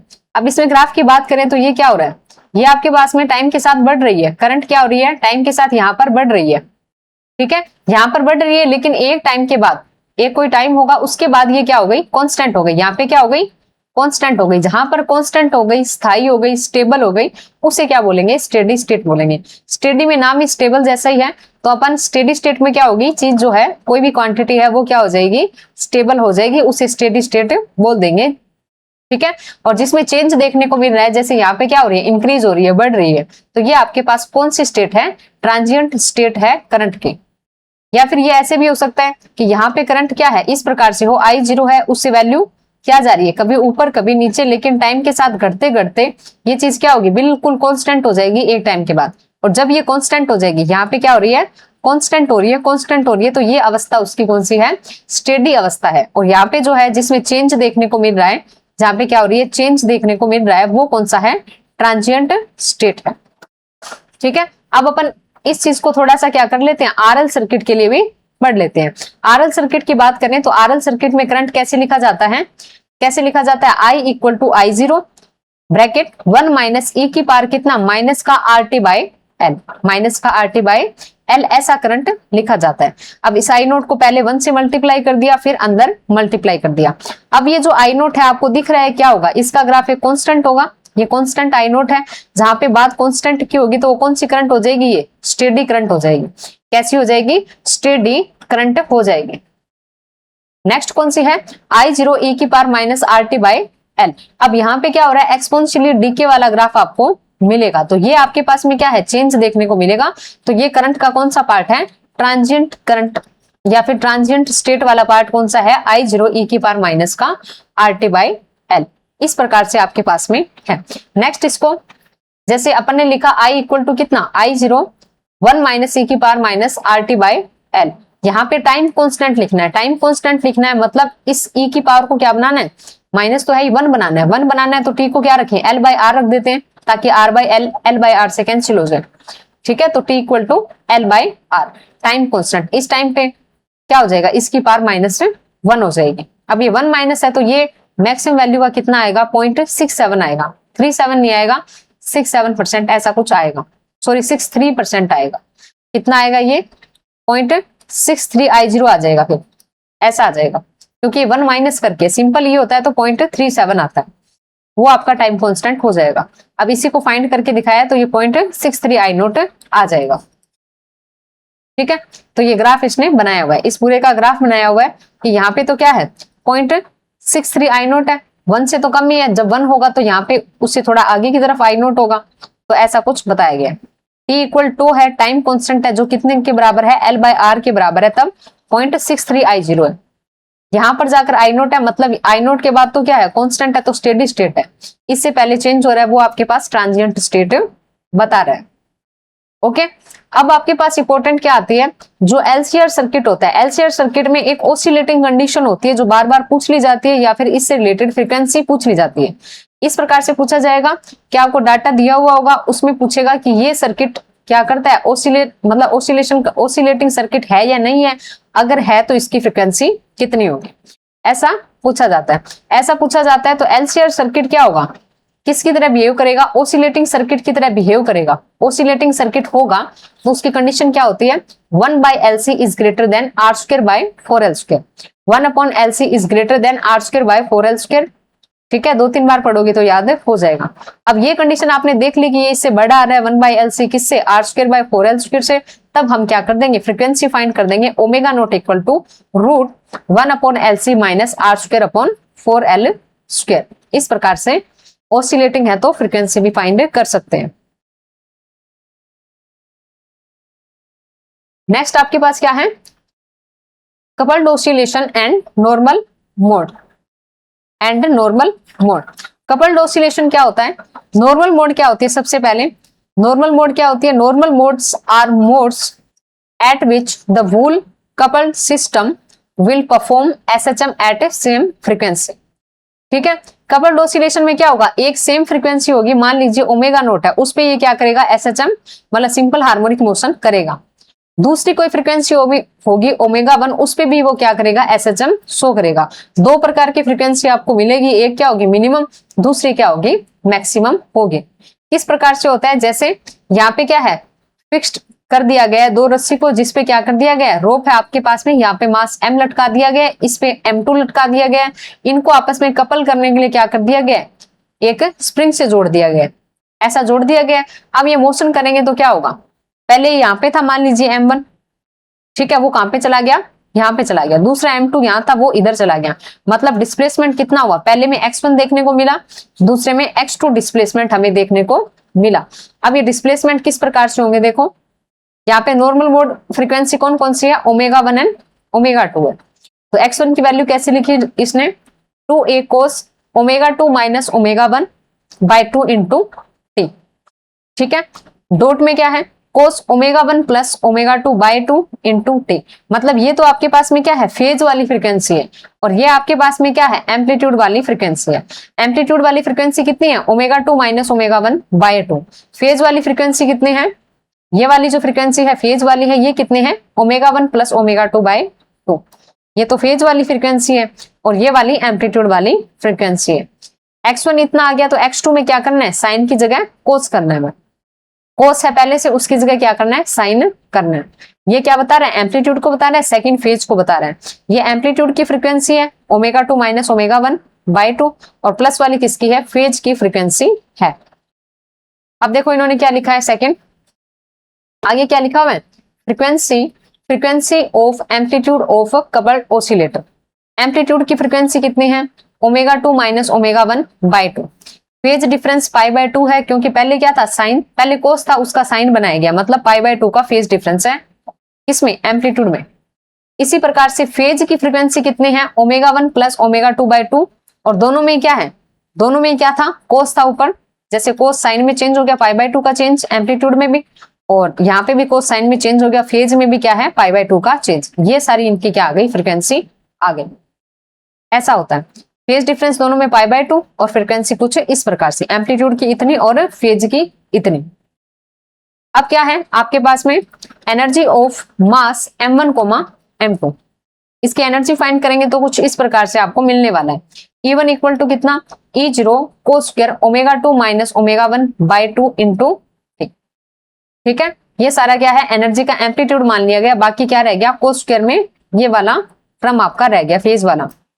सेकंड E2 की बात करेंगे तो E0, और यहाँ पे sin² ω2 - ω1/2 into t। Maximum transfer energy का कब होता है, जब दोनों ही मास आपके क्या हो, बराबर हो। m1 = m2 होगा तो मैक्सिमम ट्रांसफर होगा एनर्जी का। ठीक है, ये सारी चीज पीछे वाला जो टर्म था वो आपके समझने के पर्पज से है, बाकी ये थोड़ा सा ध्यान में रख सकते हो कि एम्पलीट्यूड और फेज में फ्रीक्वेंसी और फेज डिफरेंस कैसा होता है, ये चीज देख ली। उसके बाद यहाँ पे जो फ्रिक्वेंसियां हैं जैसे ये ω1 ω2 है, ये सारे आपको याद रखनी है, इस पे न्यूमेरिकल आ जाते हैं। ठीक है, जैसे पहला केस इसने लिया है motion of coupled SHM S simple harmonic oscillator. पहला केस क्या लिया है, जब दोनों ही मास सेम हो, जिसमें क्या कहा गया था एनर्जी मैक्सिमम ट्रांसफर होती है, वो वाला केस लिया गया। वो वाला केस लिया तो सेम वैसा ही डायग्राम होगा, M1 यहाँ है तो वो थोड़ा आगे चला जाएगा, M2 दोनों बराबर ही हैं, ये वाला सेकंड मास जो M है वो यहाँ पे चला जाएगा। डिस्प्लेसमेंट x1 x2 कुछ इस प्रकार से देखने को मिलेगा। अब हमें यहाँ पे क्या याद रखना है, ये ओमेगा याद रखनी है, नॉर्मल मोड फ्रीक्वेंसी जो है वो हमें याद रखनी है। पहली क्या है आपके पास में ω1 है, पहली क्या है ω1 है, ω1 में क्या है √G/L है, रूट के अंदर G/L है, इसे ω0 भी बोल सकते हैं। सेकंड क्या है ω2 है, जिसकी वैल्यू क्या है रूट के अंदर ω02 प्लस 2k/m है, या ω2 बराबर कितना √G/L प्लस 2k/m है। G/L को क्या लिख सकते हैं ω0 का स्क्वायर लिख सकते हैं। तो हमें एक तो ये याद रखना है, पहली फ्रिक्वेंसी √G/L, दूसरी फ्रिक्वेंसी √G/L के साथ 2k/m प्लस करना है 2k/m, तो ये मैक्सिमम वाली होगी और ये मिनिमम वाली हो गई। अब देखो ω1 कब होती है, जब x1 x2 क्या होते हैं, both are in same phase, जब दोनों ही आपके पास क्या होते हैं सेम फेज में होते हैं डिस्प्लेसमेंट, तो आपके पास ω1 या ω0 आती है √G/L। जब दोनों क्या होंगे अपोजिट फेज या आउट ऑफ फेज में होंगे तब √G/L प्लस 2k/m का रूट ω1 ω2 हो जाएगी। पहला हो गया। दूसरा केस क्या है, motion of coupled simple harmonic oscillator, इसमें सेम मास था, इसमें डिफरेंट मास है। डिफरेंट मास में क्या होगा, ये वाली सेम है, यहाँ पे 2k/m की जगह m की जगह क्या आ जाता है रिड्यूस मास आ जाता है म्यू, बस इतना सही चेंज है। नॉर्मल वर्ड फ्रीक्वेंसी में ω1 या ω0 √G/L, सेकंड वाली कितनी √G/L है, उसमें था 2k/m, m की जगह क्या आ जाएगा म्यू आ जाएगा, जो रिड्यूस मास होता है, जिसे कैसे फाइंड करते हैं m1 m2 bye m1 plus m2। ये किसमें सेम फेज के लिए, सेकंड वाली आउट ऑफ फेज या फिर अपोजिट फेज के लिए। फॉर्मूले ध्यान रखने हैं, इसमें न्यूमेरिकल आ जाते हैं। ठीक है, ω1 ω2 सेम मास वाला केस और इसमें डिफरेंट मास वाला केस। नेक्स्ट क्या आता है, इंपॉर्टेंट एग्जांपल है। अब इसके रिजल्ट है वो आपको ध्यान रखने हैं, इस रिजल्ट के बेसिस पे आपको क्वेश्चन देखने को मिल सकते हैं एग्जाम में। अब पहले इंपॉर्टेंट एग्जांपल की बात करें, फर्स्ट क्या है, फर्स्ट में आपके पास में क्या है, ये रिजिड बेस मान सकते हो, इससे क्या की गई है एक स्प्रिंग जोड़ दी, फिर मास m है, फिर स्प्रिंग जोड़ दी, फिर मास m है, दोनों मास आपस में बराबर है, स्प्रिंग का स्प्रिंग कांस्टेंट भी मतलब स्प्रिंग सेम है, दोनों के स्प्रिंग कांस्टेंट क्या है k n k है। अब यहाँ पर एक पॉइंट क्या है a हो गया, इसको पॉइंट b बोल दिया है, मतलब a पॉइंट और b पॉइंट का मतलब है यहाँ तक एम्पलीट्यूड क्या हो गया a हो गया और यहाँ पर b हो गया, ऐसा है। तो इसमें क्या है नॉर्मल मोड फ्रीक्वेंसी की बात करें तो मिनिमम फ्रीक्वेंसी की बात करते हैं। मिनिमम फ्रीक्वेंसी क्या आती है ω1 इक्वल टू √3 माइनस √5k/2m, कितनी आती है ω1 इक्वल टू रूट के अंदर 3 माइनस √5k/2m।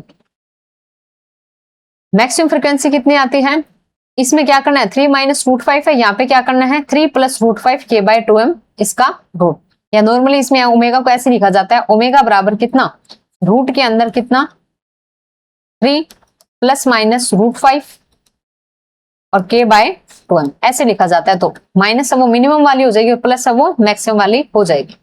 इसी प्रकार से एम्पलीट्यूड की बात करें तो यहाँ पे माइनस वाला है, तो एम्पलीट्यूड रेशियो की बात करें तो a/b इक्वल टू कितना √5 माइनस 1/2 आएगा। और सेकंड केस जहां पे मैक्सिमम फ्रीक्वेंसी है वहां पे एम्पलीट्यूड रेशियो कितना आएगा a/b इक्वल टू माइनस आगे लगाना है, इसके माइनस √5 माइनस 1/2 आएगा। तो ये आपको याद रखना है। फ्रीक्वेंसी इस प्रकार से आएगी, दो फ्रीक्वेंसी आपकी आएगी मिनिमम एंड मैक्सिमम इस केस के लिए, और मिनिमम में एम्पलीट्यूड रेशियो इतना आएगा और मैक्सिमम केस है उसमें एम्पलीट्यूड रेशियो कुछ आपको ऐसा देखने को मिलेगा। ये केस हो गया।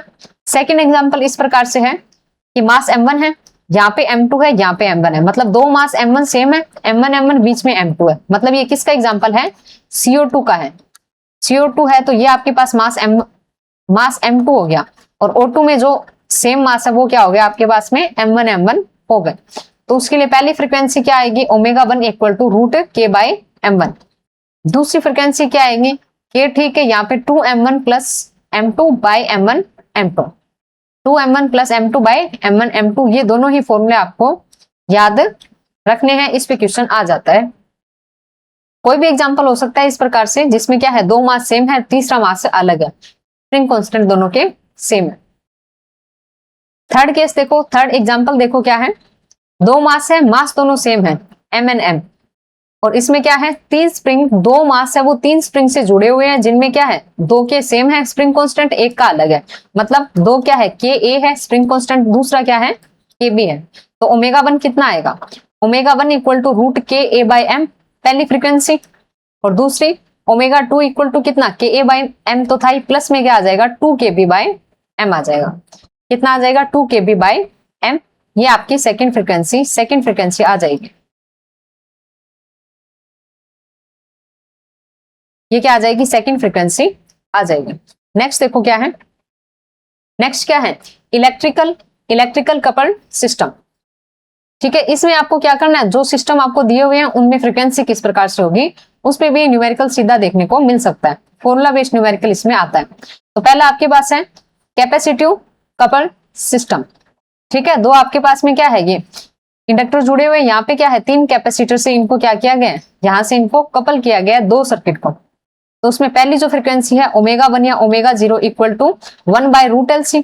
दूसरी कौन सी हो जाएगी, आपको ये समझने के पर्पज से है, √1/LC प्लस 2/LC या √3/LC। मतलब क्या आ गई, पहली फ्रीक्वेंसी 1/√LC और दूसरी √3/LC, ऐसे 2 फ्रीक्वेंसी आ जाएगी। ठीक है, नेक्स्ट क्या है, इंडक्टिव कपल्ड सिस्टम। ठीक है, इंडक्टिव कपल सिस्टम है तो इसमें 2 आपके पास L1 L2 क्या है, दो आपके पास में क्या है, कुंडली है, L1 L2 या इंडक्टर आपके पास में है। नेक्स्ट क्या है, इंडक्टिव कपल सिस्टम है तो उसमें क्या है, L1 L2 2 कुंडली या फिर इंडक्टर लगी हुई है, 2 आपस में इस प्रकार से लगी हुई, तो इनमें क्या होगा, म्यूचुअल इंडक्टेंस की बात की जाएगी।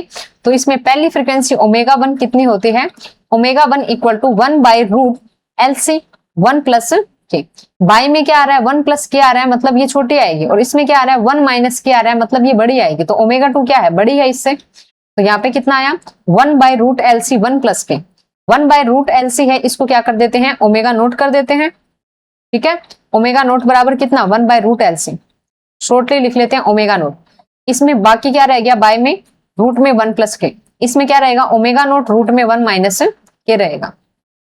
और k इक्वल टू कितना होता है, k को क्या बोलते हैं, कपलिंग कांस्टेंट या युग्मन नियतांक बोलते हैं, हिंदी में क्या बोलते हैं, युग्मन नियतांक, कपलिंग कांस्टेंट बोलते हैं। ये दिया हुआ होगा या फिर फाइंड कर सकते हैं, इक्वल टू कितना, m रूट के अंदर L1 L2, m क्या है, म्यूचुअल इंडक्टेंस है, म्यूचुअल इंडक्टेंस कोफिशिएंट दे सकते हैं, उसके बाद k फाइंड कर सकते हैं, कुछ भी इसमें पूछा जा सकता है। तो ये आपकी इंडक्टिव कपल सिस्टम के लिए ω1 ω2 इस प्रकार से फाइंड करनी है। नेक्स्ट आपके पास क्या है, वेव्स है। ठीक है, एक आपका पार्ट पूरा हो चुका है, सेकंड पार्ट क्या है, ओसिलेटर वाला पार्ट कंप्लीट हो गया, अब वेव वाला पार्ट है, उसके बाद लास्ट में क्या आएगा, नॉइज एंड म्यूजिक आएगा। तो वेव की बात कर लेते हैं सबसे पहले, वेव में क्या है। ठीक है, वेव की बात करें, वेव की, तो वेव 2 चीजें हैं, एक तो होता है जब मीडियम हो, और जब वो वेव जिनके लिए क्या है, मीडियम की आवश्यकता हो, नीड हो, और जिसके लिए मीडियम की आवश्यकता ना हो।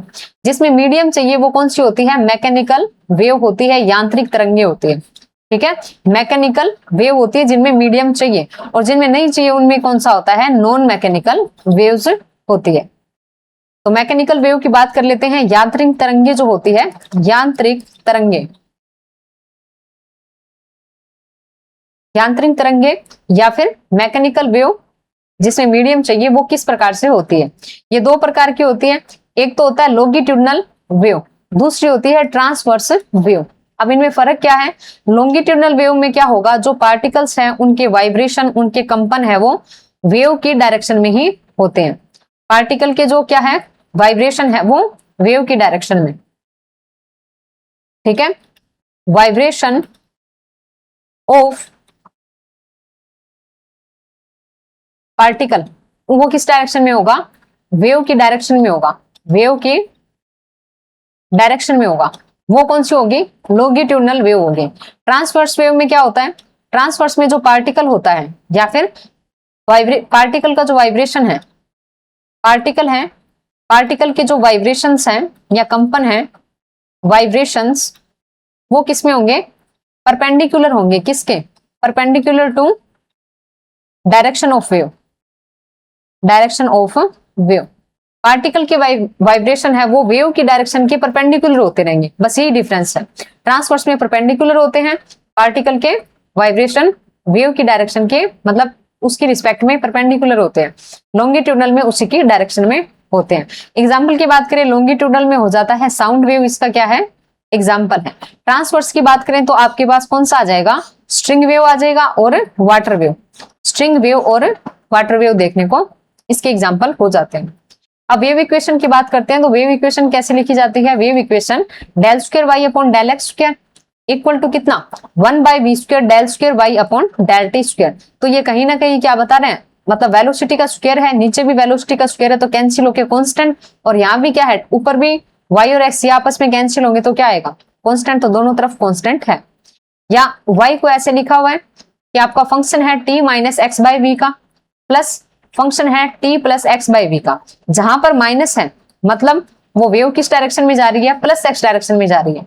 ये स्टैंडर्ड इक्वेशन है। इसी में अगर प्लस आ गया मतलब क्या है? ये माइनस एक्स डायरेक्शन में मूव कर रही है वेव। माइनस है तो प्लस एक्स में, उल्टा है।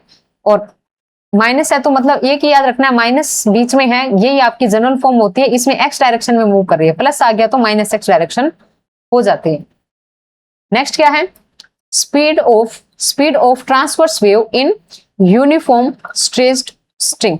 तो हमें क्या करनी है? ट्रांसवर्स वेव की स्पीड फाइंड करनी है। किसके अंदर? एक स्ट्रिंग है उसमें अपने को फाइंड करनी है। तो उसमें क्या होता है?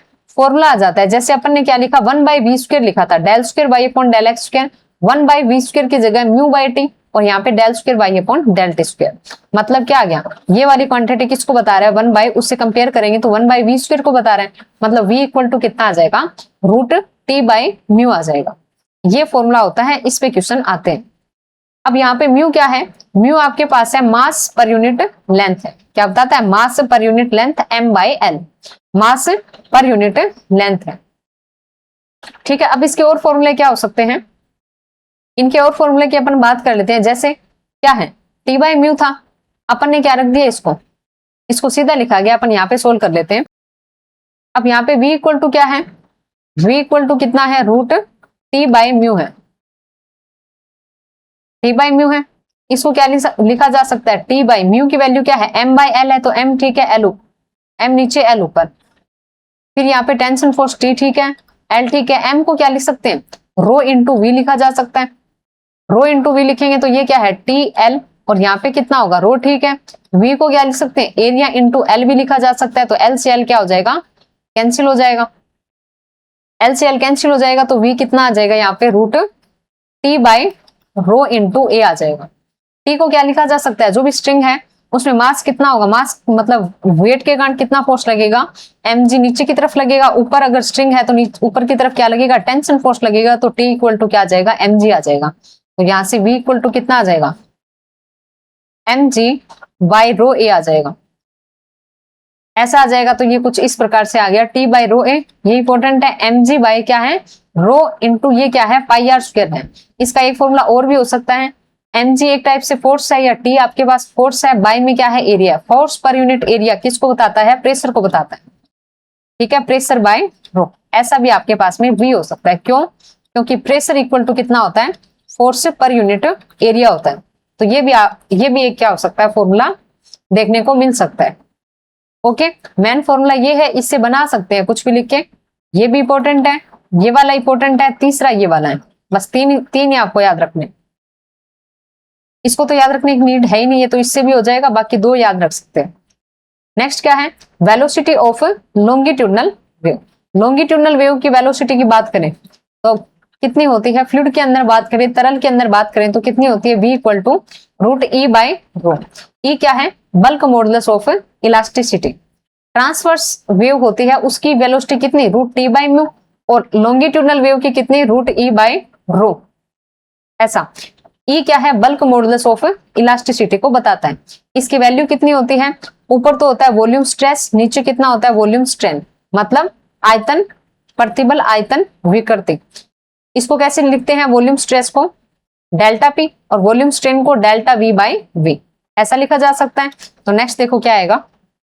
ऐसा लिखा मतलब ई को इस प्रकार से अपन डिफाइन कर सकते हैं। नेक्स्ट देखो क्या है, नेक्स्ट क्या है, इसी में speed of longitudinal wave in gases. Gas में क्या है, कोई भी अनुदैर्ध्य तरंग है या फिर लॉन्गिट्यूडनल वेव है, उसकी स्पीड कैसे लिखी जा सकती है। तो v इक्वल टू पीछे अपन ने जैसे लिखा था √p/ρ according to Newton. Newton के अकॉर्डिंग कितना आया, p/ρ आया, लेकिन लाप्लास करेक्शन के बाद में कितना आया, इसमें गामा को इंट्रोड्यूस कर दिया गया, गामा p/ρ, रूट में गामा p/ρ। अब गामा आपको पता है कितना होता है, cp/cv होता है, एडियाबैटिक रेशियो जिसे बोलते हैं, या फिर इसकी वैल्यू कितनी होती है 1 + 2/f होती है। ये कितना आया, गामा p/ρ आया, लेकिन p/ρ का भी अपन क्या कर सकते हैं, रिलेशन फाइंड कर सकते हैं। जैसे pv इक्वल टू कितना होता है, nRT होता है। n को कैसे लिख सकते हैं, मास m बाय, मतलब ये तो मास है, ये आपके पास मोलिकुलर वेट है, तो ऐसे लिखा जा सकता है small m by capital M into RT।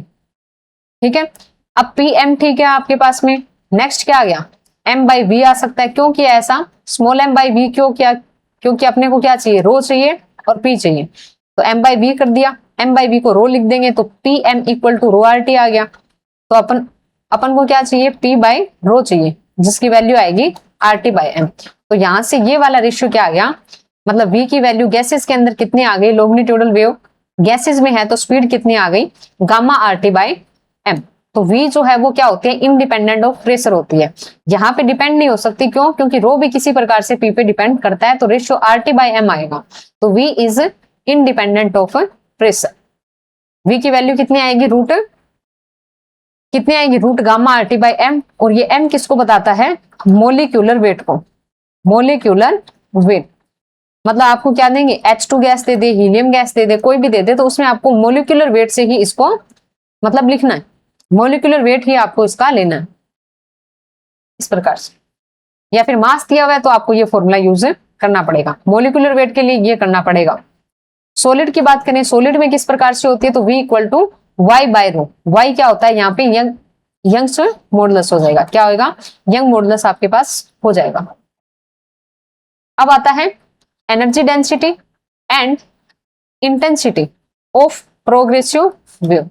Progressive wave की एनर्जी डेंसिटी और इंटेंसिटी किस प्रकार लिखी जाती है, इस पे न्यूमेरिकल आ जाता है, या तो ये पूछो या फिर ये पूछो, सारी वैल्यू देख के इंटेंसिटी या एनर्जी डेंसिटी की सीधी वैल्यू पूछ लेते हैं। ठीक है, तो उसकी बात कर लेते हैं।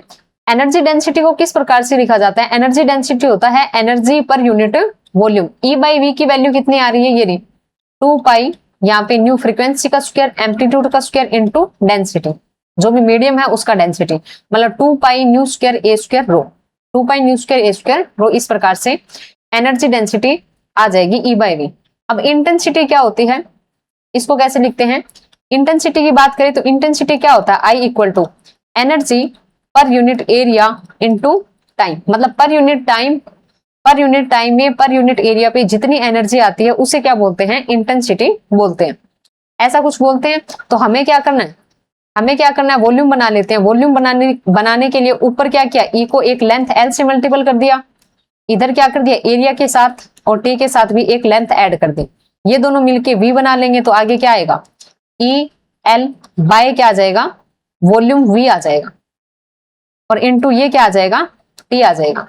तो ये क्या आ गया, E/v पहले से अपने को पता है, ये एनर्जी डेंसिटी L/T, मतलब लेंथ बाय टाइम, मतलब क्या बना रहा है, ये एक वेलोसिटी बना रहा है, ये तो वॉल्यूम है और इधर वेलोसिटी, मतलब ये क्या थी, ये वाली टर्म क्या थी, एनर्जी डेंसिटी।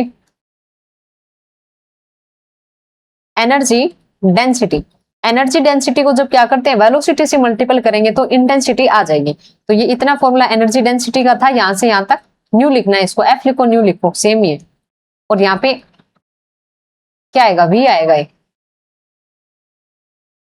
ठीक है, यहाँ पे गलती है तो मिटेगा नहीं, इसको V लिखना पड़ेगा, इसको क्या लिखना पड़ेगा, V होगा, ये न्यू नहीं होगा। 2 pi F square A square rho, F लिखो न्यू लिखो, ये एक ही बात है। यहाँ पे क्या आएगा, एक्स्ट्रा वेलोसिटी आ जाए। ये दोनों ही फॉर्मूले इंपॉर्टेंट है। इंटेंसिटी का क्या फॉर्मूला आएगा, 2 पाई F स्क्वायर, कंफ्यूजन ना हो V और F में, इसलिए F लिखा गया है, न्यू नहीं लिखा, क्योंकि न्यू और V में कंफ्यूजन हो सकता है इसलिए। तो ये आ गया V, ये इंटेंसिटी का फॉर्मूला आ जाता है। ठीक है, ये है रो, V भी ऐसे, यहाँ पे हो जाएंगे दोनों फॉर्मूले। नेक्स्ट क्या है, एक याद है तो दूसरे में क्या करना है, सिर्फ वेलोसिटी का मल्टीपल याद करना है, मतलब उसमें मल्टीपल ही करना है। एनर्जी डेंसिटी का याद कर सकते हैं 2 पाई न्यू स्क्वायर ए स्क्वायर रो, बस उसमें v एक्स्ट्रा आएगा। नेक्स्ट है फेज वेलोसिटी। फेज वेलोसिटी कैसे फाइंड करेंगे, vp equal to omega by K. Group velocity find करनी है तो आपको पता है क्या होता है, vg equal to D omega upon D K होता है। डी ओमेगा अपॉन डी के है तो इनको क्या कर देते हैं, दोनों को ऊपर नीचे एच कट से मल्टीप्लाई कर देते हैं। एच कट ओमेगा एनर्जी बनाता है, एच कट के मोमेंटम बनाता है, तो ये डीई बाई डीपी भी हो सकता है। ठीक है, एनर्जी का एक्सप्रेशन पी की फॉर्म में दिया हुआ है तो अपन क्या करेंगे, एनर्जी का पी की रिस्पेक्ट में डिफरेंशिएशन करके भी वीजी ग्रुप वेलोसिटी फाइंड कर सकते हैं। ये एक तरीका हो गया। अब बाकी ये दो फॉर्मूले इंपॉर्टेंट है, VG equal to VP plus K D VP upon D K. Lambda की बात आएगी तब माइनस आ जाएगा माइनस का, या फिर VG equal to VP minus lambda D VP upon D lambda. के साथ प्लस आएगा, लैम्डा वाले में माइनस आएगा।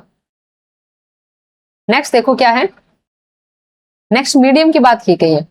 मीडियम किस किस टाइप के या कितने प्रकार के होते हैं, मीडियम की बात करें तो एक तो आपके पास होता है नॉन डिस्पर्सिव मीडियम, दूसरा होता है डिस्पर्सिव मीडियम। नॉन डिस्पर्सिव में क्या होगा, ग्रुप वेलोसिटी है वो आपकी फेज वेलोसिटी की क्या आ जाती है, बराबर आ जाती है, तो नॉन डिस्पर्सिव मीडियम हो गया। डिस्पर्सिव क्या हो गया, इसका जस्ट उल्टा, दोनों आपस में क्या नहीं होगी, बराबर नहीं होगी। अब बराबर नहीं होगी मतलब क्या होगा, या तो वीजी ज्यादा होगी या फिर वीपी ज्यादा होगी। उसी बेसिस पे अपने पास दो केस आ जाते हैं, वीजी बराबर वीपी है नॉन डिस्पर्सिव। डिस्पर्सिव में देखो जब आपस में बराबर नहीं है, तब बराबर नहीं है तो पहला केस आपके पास कौन सा है, नॉर्मल डिस्पर्सिव।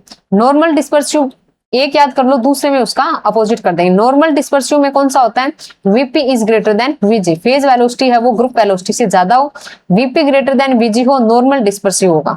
अब ऐसा कब होगा, जब इसने क्या कहा है, डीपी अपॉन डी लैम्डा क्या है, पॉजिटिव है। जैसे अपने पास रिलेशन क्या था, VG equal to VP minus lambda D VP upon D lambda. अब ये पॉजिटिव करेंगे, ये पॉजिटिव करेंगे तो कुछ ना कुछ क्या होगा, कुछ ना कुछ वीपी से क्या होगा, घटेगा। और वीपी से घट के कोई चीज आ रही है मतलब वीजी क्या है, इससे कम है। ये वाली चीज अगर क्या है, पॉजिटिव है, पॉजिटिव है मतलब पॉजिटिव चीज इसमें से कम की जा रही है। वीपी से कुछ चीजें कम करके वीजी को प्राप्त किया जा रहा है, मतलब वीपी क्या है, वीजी से बड़ा है। ऐसा सेकंड क्या है, एनोमलस डिस्पर्सिव, इसका जस्ट उल्टा है, इसमें वीजी बड़ा होगा। वीजी क्या होगा, वीपी से बड़ा होगा। वीजी वीपी से कब बड़ा होगा, जब ये प्लस, और प्लस कब होगा, जब ये वाली क्वांटिटी क्या आ जाए, माइनस की आ जाए। जब D VP upon D lambda minus का आएगा तो ये प्लस हो जाएगा। वीपी में कुछ जोड़ने पे वीजी मिल रहा है, मतलब वीजी क्या है, वीपी से बड़ा है, एनोमलस डिस्पर्सिव का केस हो जाएगा। अब अपन क्या करते हैं, फिजिक्स बाय निकिता जो अपना चैनल है उस पे जो कोर्सेज चल रहे हैं उनकी बातें कर लेते हैं। पहला क्या है, आरपीएससी फर्स्ट ईयर फिजिक्स के लिए टेस्ट सीरीज चल रही है, जो आपका एग्जाम होने वाला है 3 और 5 जून को। तो उसके लिए क्या चल रही है, फिजिक्स पार्ट के लिए टेस्ट सीरीज चल रही है, और उस टेस्ट सीरीज में प्रत्येक टेस्ट की 3 अटेम्प्ट अलाउड है, और टेस्ट है वो पीडीएफ फॉर्मेट में प्रोवाइड कराया जा रहा है। क्यों कराया जा रहा है, क्योंकि जो आपका टेस्ट है वो क्या होने, जो आपका पेपर है, एग्जाम मेन एग्जाम है, वो ऑफलाइन मोड में होने वाला है। ऑफलाइन मोड में यही गलतियां होती है कि ओएमआर जो है उसमें भरने में भी काफी मिस्टेक हो जाती है। ठीक है, उस 3 घंटे के अंदर ओएमआर में क्या है कि जो क्वेश्चन हमें भरना होता है, हम उसका मतलब ऊपर या नीचे वाला अगर भर दें तो अपना 2 क्वेश्चन उसमें डिलीट हो जाता है। इसके अलावा किसी में सी ऑप्शन भरना है और डी में भी पेन टिक हो गया तो वो क्वेश्चन भी आपका डिलीट ही माना जाता है, फिर चाहे आपने उसमें सही ऑप्शन ही क्लिक क्यों न किया हुआ। तो कहने का मतलब ये है कि टेस्ट सीरीज को ऑफलाइन अटेम्प्ट करना बहुत जरूरी है, वरना वहां पर जाकर आपकी ओएमआर में बहुत सी दिक्कत हो सकती है। ऑफलाइन अटेम्प्ट करेंगे तो उसका फायदा ये भी है कि हमें मतलब जैसा हमें मेन एग्जाम देना है उसकी भी तैयारी हमारी हो जाएगी। ऑनलाइन टेस्ट देने में और ऑफलाइन टेस्ट देने में डिफरेंस होता है। इसके अलावा सेकंड आपके पास क्या है, आरपीएससी प्रैक्टिस बैच चल रहा है। जैसे आप तैयारी कर रहे हैं, मतलब बीएड या एमएससी कर रहे हैं, आपने कोर्स पूरा कर तैयारी कर रहे हैं आरपीएससी फर्स्ट ग्रेड की, बीएड या एमएससी कर रहे हैं, तो कोर्स पूरा हो चुका है, लेकिन उसमें आपको क्या चाहिए, न्यू प्रैक्टिस चाहिए क्वेश्चन की, जिससे आपकी आदत हो पाएगी क्वेश्चन को सोल्व करने की। तो ये बैच उसके लिए बहुत ज्यादा इंपॉर्टेंट है। 1500 से 2000 नए क्वेश्चन आपको देखने को इसमें मिलेंगे। ओके, नेक्स्ट अपन बात करते हैं अपने टॉपिक के। नेक्स्ट टॉपिक क्या है, noise and music. Next topic क्या मतलब नेक्स्ट आपका पार्ट ही है ये नॉइज एंड म्यूजिक। इसमें जो मेन चीजें हैं वो अपन देख लेते हैं। मेन चीजों बात करें तो आपके पास क्या है, characteristic properties of sound. Sound की प्रॉपर्टी है उसमें पूछ लिया जाता है कि पिच है वो किससे रिलेटेड होती है, लाउडनेस क्या होती है, या फिर क्वालिटी की बातें कर ली जाती है। पिच क्या होती है, पिच क्या होती है कि कोई भी आपके पास में क्या है आवाज है वो क्या है मोटी है या फिर वो पतली है, तीखी है, मतलब उसकी शार्पनेस या थिकनेस को जो बताता है वो पिच होता है। ठीक है, शार्पनेस या थिकनेस को बताता है। शार्प है तो उसकी फ्रीक्वेंसी क्या है, हाई है, जैसे मच्छर की आवाज है, या इसके अलावा मतलब लड़कियों की जो आवाज होती है वो पतली होती है, उसकी पिच ज्यादा होती है। इसके अलावा अगर हम बात करें शेर की दहाड़ है वो क्या होती है, मतलब भारी आवाज होती है, भारी आवाज है उसका पिच क्या है कम है, फ्रीक्वेंसी उसकी क्या है कम है। मतलब पिच जो आपका है जिसे हिंदी में क्या बोलते हैं तारतुय बोलते हैं, तारतु, वो किससे रिलेटेड होता है, फ्रीक्वेंसी से रिलेटेड होता है। दूसरा क्या होती है लाउडनेस, लाउडनेस किससे रिलेटेड होती है, इंटेंसिटी। आगे जाके आप एक रिलेशन पढ़ोगे जिसमें लाउडनेस को डेसिबल में बात करेंगे और इंटेंसिटी की आई में बात करेंगे, तो इनका आपस में एक रिलेशन भी देखने को मिलेगा। मतलब लाउडनेस है वो क्या है इंटेंसिटी से रिलेट करती है, क्वालिटी है वो वेव फॉर्म से रिलेट करती है। इसी प्रकार से क्वालिटी किससे करती है, वेव फॉर्म से रिलेट करती है। ये आप तीनों चीजें ध्यान में रखें। ठीक है, मैचिंग क्वेश्चन इसमें देखने को मिल सकता है। अब आपके पास आता है वही relation between loudness and intensity, loudness and intensity के बीच का रिलेशन, इसमें न्यूमेरिकल आते हैं। क्या होता है relation, beta equal to 10 log 10 base, log 10 base I upon I0 dB। ठीक है, ये क्या है डेसिबल में है, ये यूनिट है इसके। ठीक है, ये यूनिट है। Beta equal to 10 log 10 I upon I0। अब ये I0 क्या होती है आपके पास में, I0 क्या होती है थ्रेशोल्ड इंटेंसिटी ऑफ ऑडियोबिलिटी, मिनिमम ऐसी इंटेंसिटी जिसपे क्या है सुना जा सकता है ऐसा कुछ। तो थ्रेशोल्ड इंटेंसिटी क्या होती है सुनने की, ये फिक्स होती है 10 to the power -12 वोट पर मीटर स्क्वायर। ये आपको याद रखना पड़ेगा, या हो सकता है क्वेश्चन में दे भी दे और हो सकता है ना भी दे। तो ये फिक्स होती है I0 कितनी होती है, I0 कितनी होती है 10 की पावर -12 वोट पर मीटर स्क्वायर। ठीक है, एक रिलेशन क्या होता है 1 डेसिबल इक्वल टू कितना 1/10 वेल होता है। नेक्स्ट देखो क्या है, नेक्स्ट क्या है उसी केस में है जैसे जब आपके पास क्या होगा intensity I equal to I0 हो जाए, intensity I equal to I0 हो जाए तो उस केस में बीटा जो है लाउडनेस कितनी आएगी, beta equal to 10 log 10 I0 upon I0, मतलब ये क्या हो गया 1 हो गया। log 10 पे 1 की वैल्यू 0 होती है, मतलब बीटा क्या आएगा 0 आएगा। तो minimum detectable limit of loudness कितनी होती है 0 dB होती है। Minimum detectable limit of loudness 0 dB, या फिर इसे क्या बोल सकते हैं threshold limit of audibility in decibel कितनी होती है 0 dB होती है। मिनिमम कितनी हो सकती है 0 dB हो सकती है I बराबर I0 केस के लिए। अब आपके पास में क्या है नॉर्मल जैसे धीमे बात करते हैं फुसफुसाहट जिसे बोलते हैं उसके लिए कितनी होती है 10 से 15 dB उसकी लाउडनेस होती है। नॉर्मल कन्वर्सेशन है उसमें कितनी होती है 60 से 65 dB उसकी क्या होती है लाउडनेस होती है। दूसरी आपके पास ये जो है ये इंपॉर्टेंट है, ये इंपॉर्टेंट बोल सकते हैं क्या है threshold intensity of ear pain या फिर वेदना की दहली आवृत्ति। Threshold intensity of ear pain कितने हैं, कितनी हो सकती है 120 dB होगी। ठीक है, 120 dB आपकी होगी वेदना की दहली तीव्रता जिसे बोल सकते हैं इंटेंसिटी बोल सकते हैं। नेक्स्ट आपके पास क्या है म्यूजिकल स्केल, क्या आता है म्यूजिकल स्केल। म्यूजिकल स्केल में बात करें तो हमारे पास 2 म्यूजिकल स्केल इसमें है सिलेबस में। पहला क्या है डायटोनिक स्केल, द्विटोनी बोल सकते हैं जिसे, या डायटोनिक स्केल। अब इसमें कितने होते हैं 8 स्वर होते हैं, कितने होते हैं 8 स्वर होते हैं। ठीक है, सा रे गा मा पा धा नि सा से, मतलब इनको कैसे बोला गया ABCDEFGH बोला गया। पहले वाले की जो आपके पास क्या होती है फ्रीक्वेंसी है वो कितनी होती है 256 हर्ट्ज होती है, और यहाँ पर H पर जाकर ये कितनी हो जाती है 512 हर्ट्ज हो जाती है। मतलब जस्ट इसकी क्या हो जाती है दुगनी हो जाती है, 1 से और 8वां स्वर है उसमें क्या हो जाती है दुगनी हो जाती है। ठीक है, बाकी इनमें ये जो चीज की गई है वो किसके लिए की गई है इन दोनों के, मतलब किसी दो के बीच में डिफरेंस कितना होता है, 2 के बीच में डिफरेंस x इक्वल टू कितना होता है, x इक्वल टू कितना होता है वैसे कितने हैं, मतलब 8वां स्वर है वो क्या हो जाता है रिपीट हो जाता है, तो nx की पावर 7 2n के बराबर होगा। ठीक है, या x इक्वल टू 2 की पावर 1/7, मतलब किन्हीं 2 स्वरों के बीच में कितना गैप होता है x इक्वल टू 2 की पावर 1/7 होता है डायटोनिक स्केल में। दूसरा आता है टेम्पोरल स्केल। ठीक है, टेम्पोरल स्केल, इसमें कितने होते हैं? 13 स्वर होते हैं। कितने होते हैं टेम्पोरल स्केल में? कितने होते हैं? 13 स्वर होते हैं। कितने होते हैं? 13। 13 में कौन सा होता है? एन, एनएक्स, फिर एनएक्स स्क्वायर, फिर एनएक्स क्यूब, ऐसे करते करते एनएक्स की पावर 12 तक होता है। और इसमें किन्हीं दो के बीच में गैप कितना होता है? एक्स इक्वल टू कितना? 2 की पावर 1/12। 2 की पावर कितना होता है? 1/12 होता है। नेक्स्ट टॉपिक क्या है? Acoustics of whole. Acoustics of whole, तो इसमें क्या है? होल को बनाने के लिए निम्न बातों का ध्यान रखा जाता है। क्या क्या चीज दिमाग में रखी जाती है? पहली में क्या है? Loudness of voice, same loudness. इसमें क्या रखी जाती है? वॉइस की मतलब लाउडनेस क्या रखी जाती है? सेम रखी जाती है। दूसरी है इको या प्रतिध्वनि, जिसे बोलते हैं गूंज न हो, ज्यादा न हो, मतलब ये बहुत ज्यादा नहीं होनी चाहिए, गूंजनी नहीं चाहिए आवाज, ऐसा मतलब इको या प्रतिध्वनि का इसमें कंडीशन है कि ये क्या ना हो? बहुत ज्यादा ना हो। सेकंड तो हो गया। सी आपके पास क्या है? रिवर्बरेशन टाइम है, जिसे हिंदी में क्या बोलते हैं? अनुरणन काल बोलते हैं। क्या बोलते हैं? अनुरणन काल। यही आपका इंपॉर्टेंट है, इसी फॉर्मूले को आगे पूछा जाएगा। जैसे रिवर्बरेशन टाइम क्या होता है?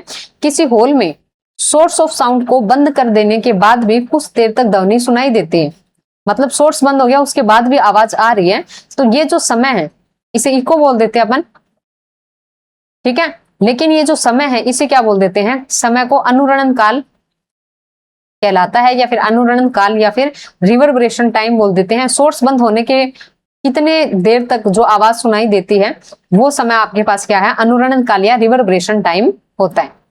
ये समझने के पर्पज से अब देखो यहाँ पे सेबाइन लॉ इंपॉर्टेंट है, इस पे क्वेश्चन 2022 में आया हुआ है, ये इंपॉर्टेंट है। अनुरणन काल या रिवर्बरेशन टाइम टी है, उसका फॉर्मूला क्या होता है? के वी अपॉन अल्फा एस। के वी अपॉन अल्फा एस। अब ये यहाँ पे क्या क्या होते हैं?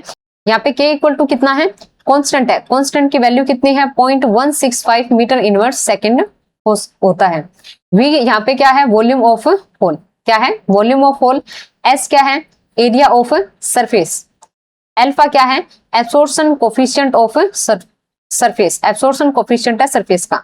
लेकिन कैपिटल ए जो है वो आपके पास क्या है? अल्फा इंटू एस से लिखा जाता है, इसे बोलते हैं टोटल अब्सॉर्प्शन कोफिशिएंट। अल्फा तो क्या है? सरफेस का अब्सॉर्प्शन कोफिशिएंट है। कैपिटल ए जो है अल्फा इंटू एस, इसे बोल देते हैं टोटल अब्सॉर्प्शन कोफिशिएंट। तो फॉर्मूला कुछ इस प्रकार से बन जाता है, टी इक्वल टू पॉइंट, के की वैल्यू लिख दी, के था, वी था, नीचे क्या था? अल्फा था, एस था, तो के की वैल्यू 0.165, वी वॉल्यूम सेम है, अल्फा एस को इसने टोटल क्या कर दिया? अब्सॉर्प्शन कोफिशिएंट के रूप में लिख दिया। ये इंपॉर्टेंट है, पूछा जाता है। नेक्स्ट देखो क्या है? नेक्स्ट आपके पास क्या है? Energy density and energy transmission. इसमें क्या है? देखो एनर्जी आपके पास क्या है? इलेक्ट्रिक और मैग्नेटिक फील्ड दिया हुआ है। इलेक्ट्रिक फील्ड की वैल्यू जैसे है E equal to E0 sine omega T minus k dot r. दूसरा है B equal to magnetic field B0 sine omega T minus k vector dot r vector है। अब इसमें होता क्या है? Velocity of EM wave in medium. Medium में कैसे फाइंड करते हैं? V equal to C by n. N यहाँ पे क्या होता है आपके पास में? एन आपके पास में क्या होता है? अपवर्तनांक, या फिर इसे क्या बोलते हैं? Refractive index. रिफ्रैक्टिव इंडेक्स या अपवर्तनांक हिंदी में C बाई एन, या फिर इसकी वैल्यू कितनी आती है? 1/रूट ऑफ म्यू इंटू एप्सिलॉन। क्या आती है? रूट में म्यू इंटू एप्सिलॉन आती है। म्यू इंटू एप्सिलॉन है, तो यहाँ पे एप्सिलॉन क्या होता है? परमिटिविटी होता है। म्यू क्या होता है? परमिबिलिटी होता है। हिंदी में बात करें तो इसे बोलते हैं विद्युतशीलता। विद्युतशीलता, ठीक है। और इसे क्या बोलते हैं? चुंबकशीलता, ठीक है। परमिटिविटी और परमेबिलिटी, ये म्यू हो गया, ये एप्सिलॉन हो गया। नेक्स्ट क्या है? एनर्जी डेंसिटी की बात करें, किसमें? ईएम वेव की एनर्जी डेंसिटी वो किसके बराबर होती है? म्यू वी इक्वल टू कितना? एवरेज एनर्जी डेंसिटी है, तो ये कितनी आ गई? B0 का स्क्वायर बाई 2 म्यू बराबर कितना? 1/2 एप्सिलॉन नॉट स्क्वायर और E0 का स्क्वायर। यहाँ पे क्या आएगा? E0 का स्क्वायर। इन दोनों की ही क्या होती है? बराबर होती है। नेक्स्ट क्या आता है? पॉइंटिंग वेक्टर आता है, ठीक है। पॉइंटिंग वेक्टर को कैसे लिखा जाता है? S vector equal to E vector cross H vector. Energy flow per unit time per unit area. ठीक है, मतलब ये किसको बता रहा है, एक टाइप से इंटेंसिटी को बता रहा है। इंटेंसिटी भी तो क्या होता है, energy flow per unit area पर यूनिट टाइम होता है। तो यहाँ पे क्या है, एनर्जी फ्लो, यहाँ पे क्या है, पॉइंटिंग वेक्टर है जिसकी वैल्यू E क्रॉस H है, जो इंटेंसिटी के रूप में ही है। नेक्स्ट क्या है, यूनिट की बात करें तो क्या आएगा, जूल पर मीटर स्क्वायर पर सेकंड, या जूल मीटर -2 सेकंड इनवर्स, ऐसा आ जाएगा। S इक्वल टू होता क्या है, एप्सिलॉन, जो कि परमिटिविटी है, epsilon E square into V। V आपके पास किसको बताता है, वेलोसिटी को बताता है, एप्सिलॉन E स्क्वायर, एंड ये क्या है, वेलोसिटी है। जब इसके एवरेज वैल्यू की बात की जाती है, इंटेंसिटी की बात की जाती है, इसकी एवरेज वैल्यू लेनी है, तो यहाँ पे ये जो E स्क्वायर है इसमें क्या होगा, या तो साइन स्क्वायर होगा, साइन स्क्वायर की कोई टर्म होगी उसका एवरेज लेंगे, या फिर क्या होगा, कोस की होगी तो कोस स्क्वायर का एवरेज लेंगे। और स्क्वायरिंग का एवरेज कितना आता है इनका, 1/2 आता है। तो एक्स्ट्रा में क्या आ जाएगा, 1/2 आ जाएगा, और बाकी इनका जो भी मतलब कांस्टेंट वैल्यू होगी वो बच जाएगी। जैसे क्या है, E बराबर है E0 साइन ओमेगा टी है, तो E का स्क्वायर करेंगे तो ये क्या आ गया, E0 का square sine square omega T. इसी E स्क्वायर का क्या करेंगे, एवरेज लेंगे तो क्या आएगा, ये तो कांस्टेंट है तो बचा रहेगा, और इसकी वैल्यू कितनी आएगी, एवरेज लेंगे तो इसका 1/2 आएगी। सिंपल साइन या कोस की 0 होती है, स्क्वायरिंग की 1/2 होती है, तो ये 1/2 एवरेज वैल्यू कैसे आ गई, 1/2 एप्सिलॉन नोट 1/2 एप्सिलॉन E0 का स्क्वायर इंटू V वेलोसिटी, ऐसा आ गया। एक और चीज है इसमें इंपॉर्टेंट, क्या, रेडिएशन प्रेशर। क्या है, रेडिएशन प्रेशर क्या होता है, रेडिएशन प्रेशर दो केस के लिए फाइंड करते हैं अपन। एक तो होता है टोटल अब्सॉर्बिंग सरफेस, ठीक है, पूर्ण रूप से क्या कर देगी, अवशोषित कर लेगी चीज को, ऐसी सरफेस या टोटल अब्सॉर्बिंग सरफेस। उसके लिए होता है P इक्वल टू कितना, 1/3 epsilon E square, 1/3 epsilon E square आ गया, ठीक है। दूसरा रेडिएशन प्रेशर किसके लिए, total reflecting surface. Total reflecting के लिए कितना होता है, इसमें 1/3 है तो इसका 2/3 epsilon E square. Total reflecting के लिए 2/3 एप्सिलॉन E स्क्वायर, और अब्सॉर्बिंग के लिए 1/3 एप्सिलॉन E स्क्वायर। यहाँ पर वेव ऑसिलेशन जो सब्जेक्ट है वो आपका कंप्लीट हो जाता है। इसमें 3 पार्ट है, एक तो ऑसिलेटर वाला है स्टार्टिंग में, फिर सेकंड नंबर पे वेव वाला पार्ट है, और थर्ड नंबर पे कौन सा है, नॉइज एंड म्यूजिक वाला पार्ट है। इसमें अगर सबसे इंपॉर्टेंट पार्ट की बात करें तो वो कौन सा है, एक तो जैसे फोर्स्ड ऑसिलेटर और एक डैम्पिंग हार्मोनिक ऑसिलेटर है, ठीक है। इन दोनों के अंदर जितने भी केस है, जितने भी फॉर्मूले हैं वो सबसे इंपॉर्टेंट है, और इन्हीं पे क्वेश्चन आने की प्रोबेबिलिटी सबसे ज्यादा है। दूसरों पे आते हैं तो इजी क्वेश्चन आएगा। बाकी इसके जो फॉर्मूले हैं, forced harmonic oscillator and damp harmonic oscillator है, उनके फॉर्मूले आपको ध्यान में रखने हैं, प्रैक्टिस है वो उन पे ज्यादा करनी है, उस पे क्वेश्चन आने के चांसेस सबसे ज्यादा है, ठीक है। आज का लेक्चर यहीं पर खत्म होता है। आई होप आपको समझ आया होगा। Thank you.